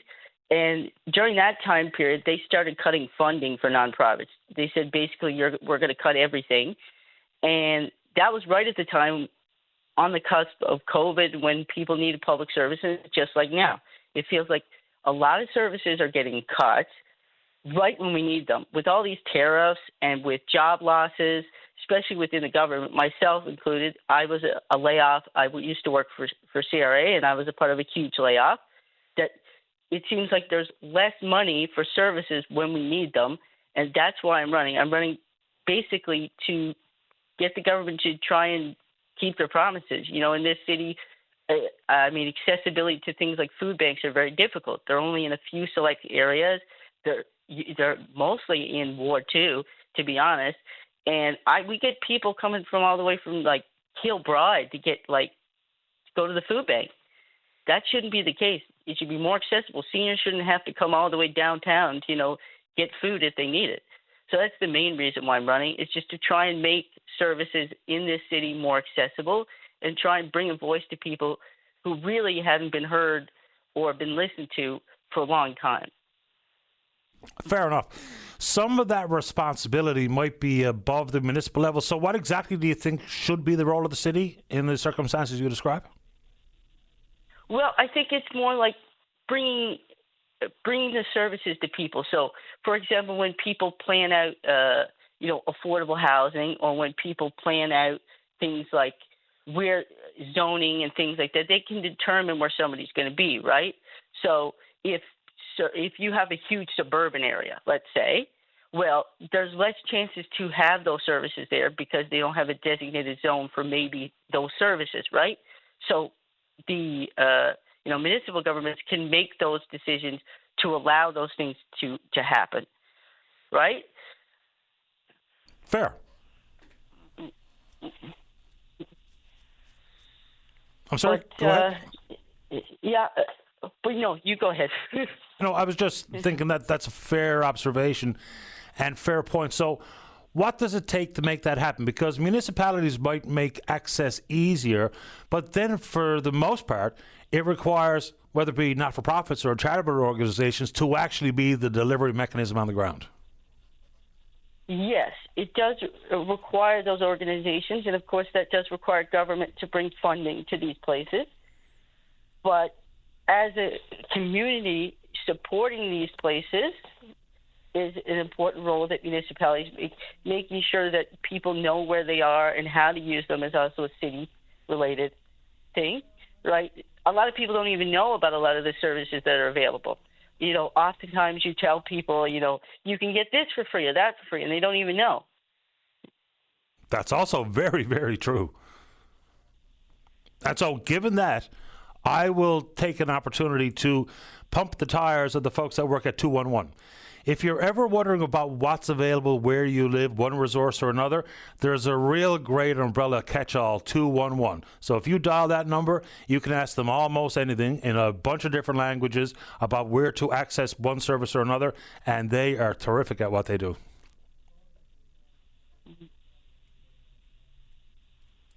Philip, have you ever taken a shot at politics in the past? No, I have not. My grandfather, he ran under the Liberal government back in the early 2000s. Okay. So I guess he kind of gave me the bug to kind of run. But other than that, no, I haven't run for politics before. I was just a concerned citizen who thought I could bring something to the table. And good for you. So as a first-timer, do you have many people actively, physically supporting you, whether it be dropping off door hangers or knocking on doors with you or for you? What does the team look like? Well, for me, I'm getting help now. Early on, I was just kind of doing it myself. I did probably over 500 houses by myself, just going door to door, talking to people. just to kind of build up support. But I am getting a little bit more support and getting help, from family and friends. But, I can definitely use more if anybody wants to reach out. How can they contact you then, Philip? Oh, they can contact me at vote@dfidesign.ca, or they can go to the social media. So all my social medias, Instagram and Facebook, are Vote Philip Ward 2. Good man, Philip. I appreciate your time. Good on you for throwing your hat in the ring, and I wish you good luck. Well, thank you very much. My pleasure. Take care. That's Philip Barton. He's running to be the Ward 2 councillor. Let's see here. Time for the news. When we get back, tons of time left for you. Don't go away. The Tim Powers Show. Join the conversation weekday afternoons at 4 p.m. on your VOCM. Welcome back. Let's go to line number 2. Brent, you're on the air. Hello. I was interested in the quad law. Now, they said they're going to continue it until Wednesday, but I haven't heard a thing about it. This is Wednesday, and I want to go berry picking. And I'm wondering about my fundamental freedoms. Are they going to restore the fundamental freedoms today, or are they going to continue on with this and not say anything about it? What's going on? Well, I'm not sure if it's a fundamental freedom issue, but the ban is in place until 11:59 tonight. So I guess an update will be tomorrow as to whether or not the off-road vehicle restrictions remain in place. So, yeah, there won't be an update until tomorrow on that one. Okay, Patty, that's the main reason why I called. That's my opinion of the fundamental freedom, which, yes, we could talk on for hours about that. Sure. There's one more thing I wanted to throw in, if you'd be so kind. That's there's an annual run to Grand Falls on motorcycle on the 23rd. We're leaving 12 o'clock at the Tim Hortons on the highway, and that's the annual run. So I just wanted to throw that in there if I could. Sure. Which Tim Hortons? Yeah, Tim Hortons on the Trans-Canada Highway. In and what we're community? leaving on Saturday at 12 o'clock. Okay, and I'm just curious, the Tim Hortons on the highway, in which community? In Gander. Okay, in Gander. Okay. Yes, thank you. And there's no fees, no rules, just a bunch of guys having a bit of fun, just a local. And what club organizes this one? Just a local Hellraisers motorcycle gang. Right on. What kind of bike do you Yeah, ride? we're not an MC, we're an MG. An MC just comes the local guys having a bit of fun. Yeah, cool. What kind of bike do you have? I got a Harley Davidson. I got a chopper, which is licensed and insured, but haven't had it out so far this year. It seems like the interest is dying in the motorcycle trade. It seems like it's going downhill. Really? Because in St. John's, there's more motorcycles here than ever before. It's unbelievable. Oh, good. Yeah, huge sales. It's a good industry. It's a good industry, and it's good for the mechanics, and it's good for the salespeople. Just out of curiosity, so what kind of Harley? You got a Fat Boy or? I've got a big twin chopper, and I've got a Sportster. Cool. Good yeah, for yeah, right on. Okay, Patty, thank you kindly. My pleasure. And it's good to be able to call in. I'll hear about the berry picking law, because on the internet it says there's no hiking. It says no hiking so I don't really understand what's going on. It's kind of... Yeah, that's not here. People are allowed to go into the woods here. Oh, yeah. Okay, well, on the internet it says no hiking. Yeah, there's places like Nova Scotia have some of these very severe restrictions in place. But here, you can walk into the woods and pick berries or look at the birds or whatever you're into. Okay, yep. Okay, thank you kindly. No problem. Take care. Yeah, thank you. Okay, bye. All right, bye-bye. Yeah, look, I mean, I do think that there's clear examples of what people will constitute to be government overreach. Look, I get that people are trying to keep more and more people out of the woods during the tinderbox conditions. But, at the exact same time, we're told that there's nothing quite like the cure of the great outdoors to deal with some of the anxiety and the worries and our just overall mental well-being. So the restriction imposed in parts of the country where you can't even go for a walk in the woods, it feels like a lot much to me. I do. I mean, the ATV issue, we can have that conversation, and I'm up for it. And, even the Premier himself said, when we talked about the first imposition of these ATV restrictions, was, this is the Premier's own words, he said, there's no evidence that says that an ATV or spark from, whether it be from the exhaust and or just the hot exhaust going through tall grass, whatever, there's no evidence that any of the fires have been caused because of that. But it was always going to boil back to just how many resources are being utilized to combat the number of fires that are ongoing. I'm a little bit confused as to why there's not an update today. Now, I only listen to the updates to be armed with enough information to do what I do for a living here on the program, to answer questions as best possible. I can't answer them all because I don't have all the information and or understand everything. But is there some sort of briefing? Did I hear that out of the corner of my ear from Sarah Strickland, that there's some sort of afternoon briefing on something or other? I don't know, but the normal course of business has been 10 o'clock or 10:15 in the morning. There would be a press conference with said updates on a variety of fronts. And yes, the ATV restrictions, you won't hear anything about it today because they aren't scheduled to be reviewed, or a decision to extend them or to remove them until after 11:59 Island time this evening. So that's the issues on that particular one. All right, see, let's keep going. Let's go to line number one. Caller, you're on the air. Good morning, line number one, you're on the air. Yeah, hi, I just wanted to report a moose sighting south of Fitzgerald's Pond Park and Placentia Access. Fair enough, and like everything, when we talk about a specific moose sighting, I'm glad you reported it so the folks in the area know to keep their eyes peeled. And it's probably worth reminding people that you never know where you're going to possibly see a moose today. So I appreciate you giving us that heads up here today. So it's just outside Fitzgerald's Pond on the Placentia Road, Placentia Highway. Yeah, that's right. Good man. Yeah. Thanks for doing it. Thanks. Bye. Bye-bye. And, of course, he would have made that call on a cell phone. Not surprising, but the number of people that chime in about cell phone service, like every time I bring it up, it does get some traction because it's a real thing.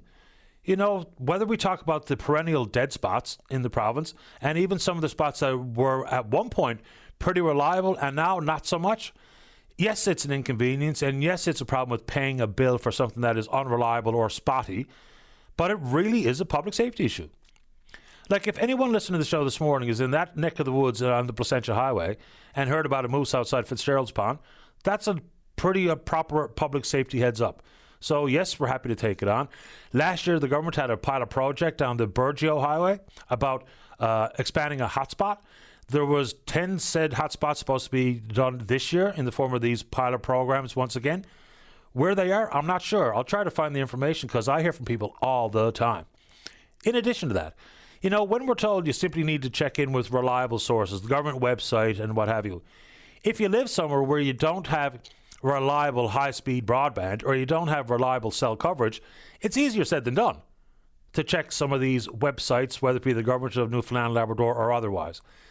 And I'll put this out there, not to bemoan it, but for the life of me, I can't understand why people would be so quick to put out unverified information about something as tricky and as dangerous and as upsetting as wildfires. You know, it probably is an excellent idea to get information from the verified sources, get information from the people that actually hold the information. The fire duty managers, those working in operations, who I assume are the people providing it to the Premier, Minister Haggie and others, because there's just too much at stake. There's too much on the line. Last one on that front. Still getting concerns from people who are in the evacuation alert areas about just how disconnected the timing was for one person versus another person living in the same community about when they got the alert. Because timing does matter. You, generally speaking, will have a fair bit of leeway between the possibility of an evacuation order on the heels of an evacuation alert. But how can it be that everyone doesn't get it at the same time? I don't really understand why that would be the case. Seems kind of weird to me. If you're registered to get an alert provincially and the alert goes out, why wouldn't it be like the federal alerts where we all get them at the exact same time, as far as I know? All right, here, final break of the morning. When we come back, we're hopefully speaking with you in the queue to talk about whatever's on your mind. And the reminder, it doesn't have to be about wildfires. It doesn't have to be about one thing or another you heard me bring up or a caller bring up. If it's of interest to you, it's of interest to me. Don't go away. Welcome back to the program. Let's go to line number one. Good morning, Ron. You're on the air. Hi, Paddy. Long time no speak. Welcome back to the show. Yeah, I'll try to be as concise as possible here. the first day of the Paddy Pond fire, I believe it was last Monday. Okay. Yeah, about 3 in the afternoon, I was leaving CBS and coming out the highway, past the TCH intersection there, and from Manuel's Bridge to the TCH intersection took me an hour and 20 minutes due to a gridlock in traffic, right? And there was about 1,500, 2,000 cars that that just stalled basically in that section. And when I finally got to the highway intersection, I asked the flag person, I said, do you give any thought to suspending operations like construction for the rest of the day due to the fires? Because all the way out, I never heard a siren, and there was construction as usual. There was nothing that I saw that made the delay due to the fires, I said, you got 1,500, 2,000 cars gridlocked. If the wind changes in a big way or something, and with lanes closed, how are you going to get this area evacuated? To me, it was like a no-brainer. And Buddy didn't know what to say, and I said very politely, look, I know you got a job to do and it's frustrating, but at the end of the summer, we're all happy with the results.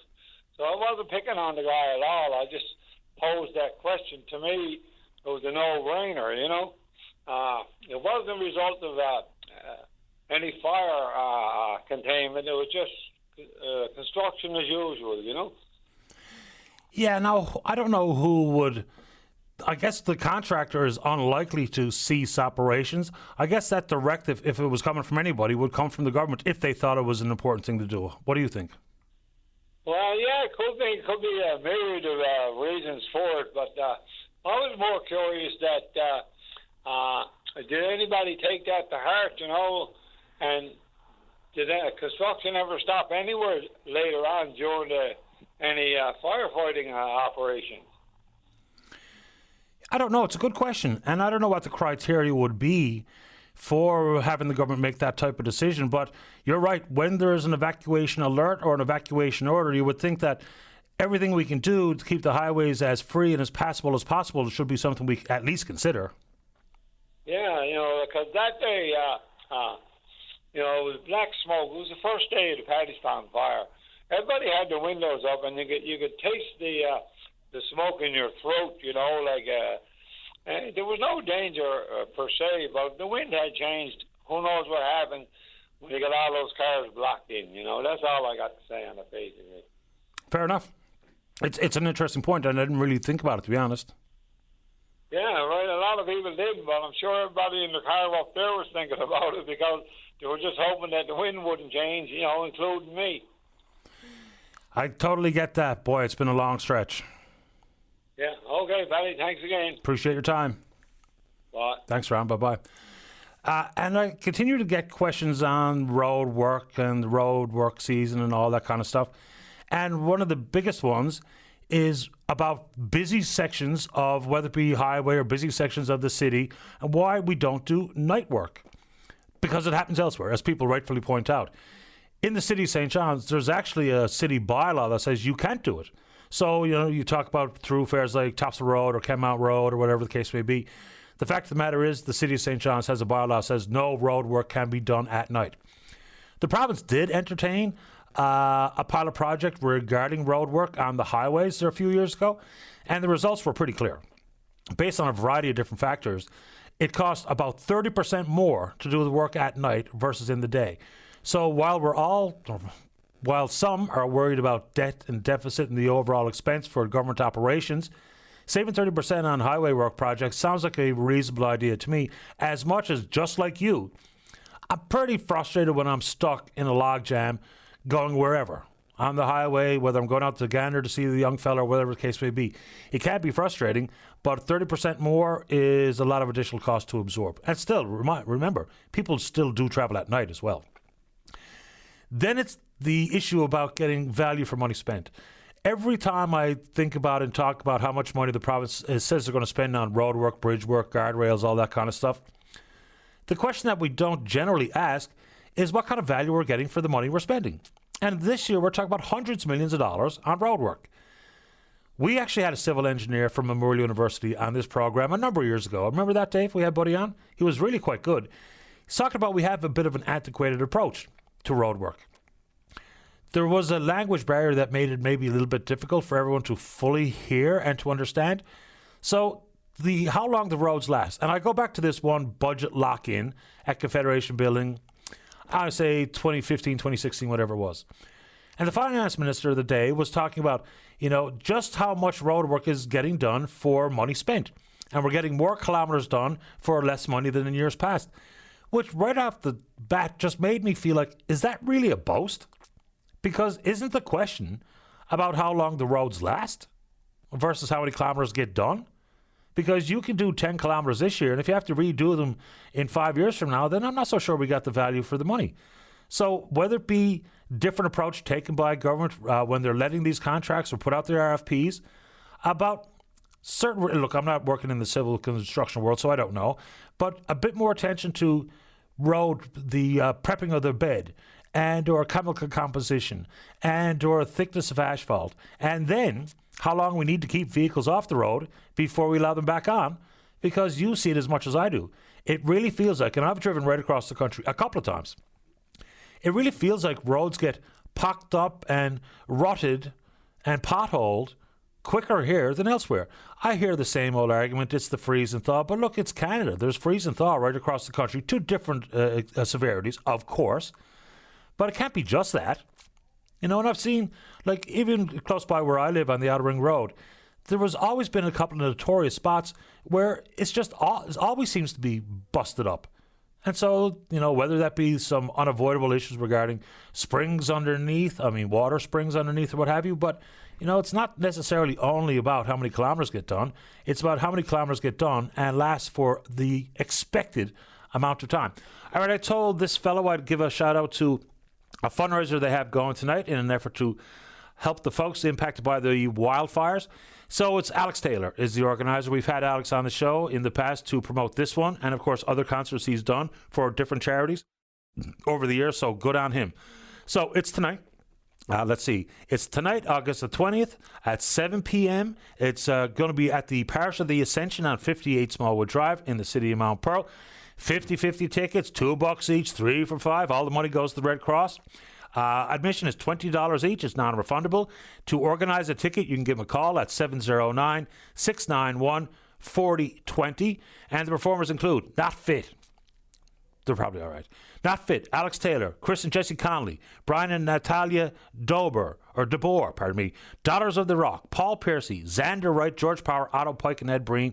Good on Alex Taylor and friends for pulling off this concert once again. All right, let's see what's happening on the Twitter box before we wrap it up. We're VOCM Up Online. You can follow us there. Email address is what is it? It's openline@vocm.com. You think I know it since I say it every single day. All right, let's see. Are you ready to go, Sarah? Good. All right, pretty good show today. Big thanks to all hands, the callers, the listeners, the emailers and tweeters. You're all right. We will indeed pick up this conversation again tomorrow morning right here on VOCM and Big Land FM's Open Line. On behalf of the producer, David Williams, I'm your host, Paddy Daly. Have yourself a safe, fun, happy day. We'll talk in the morning. Bye-bye.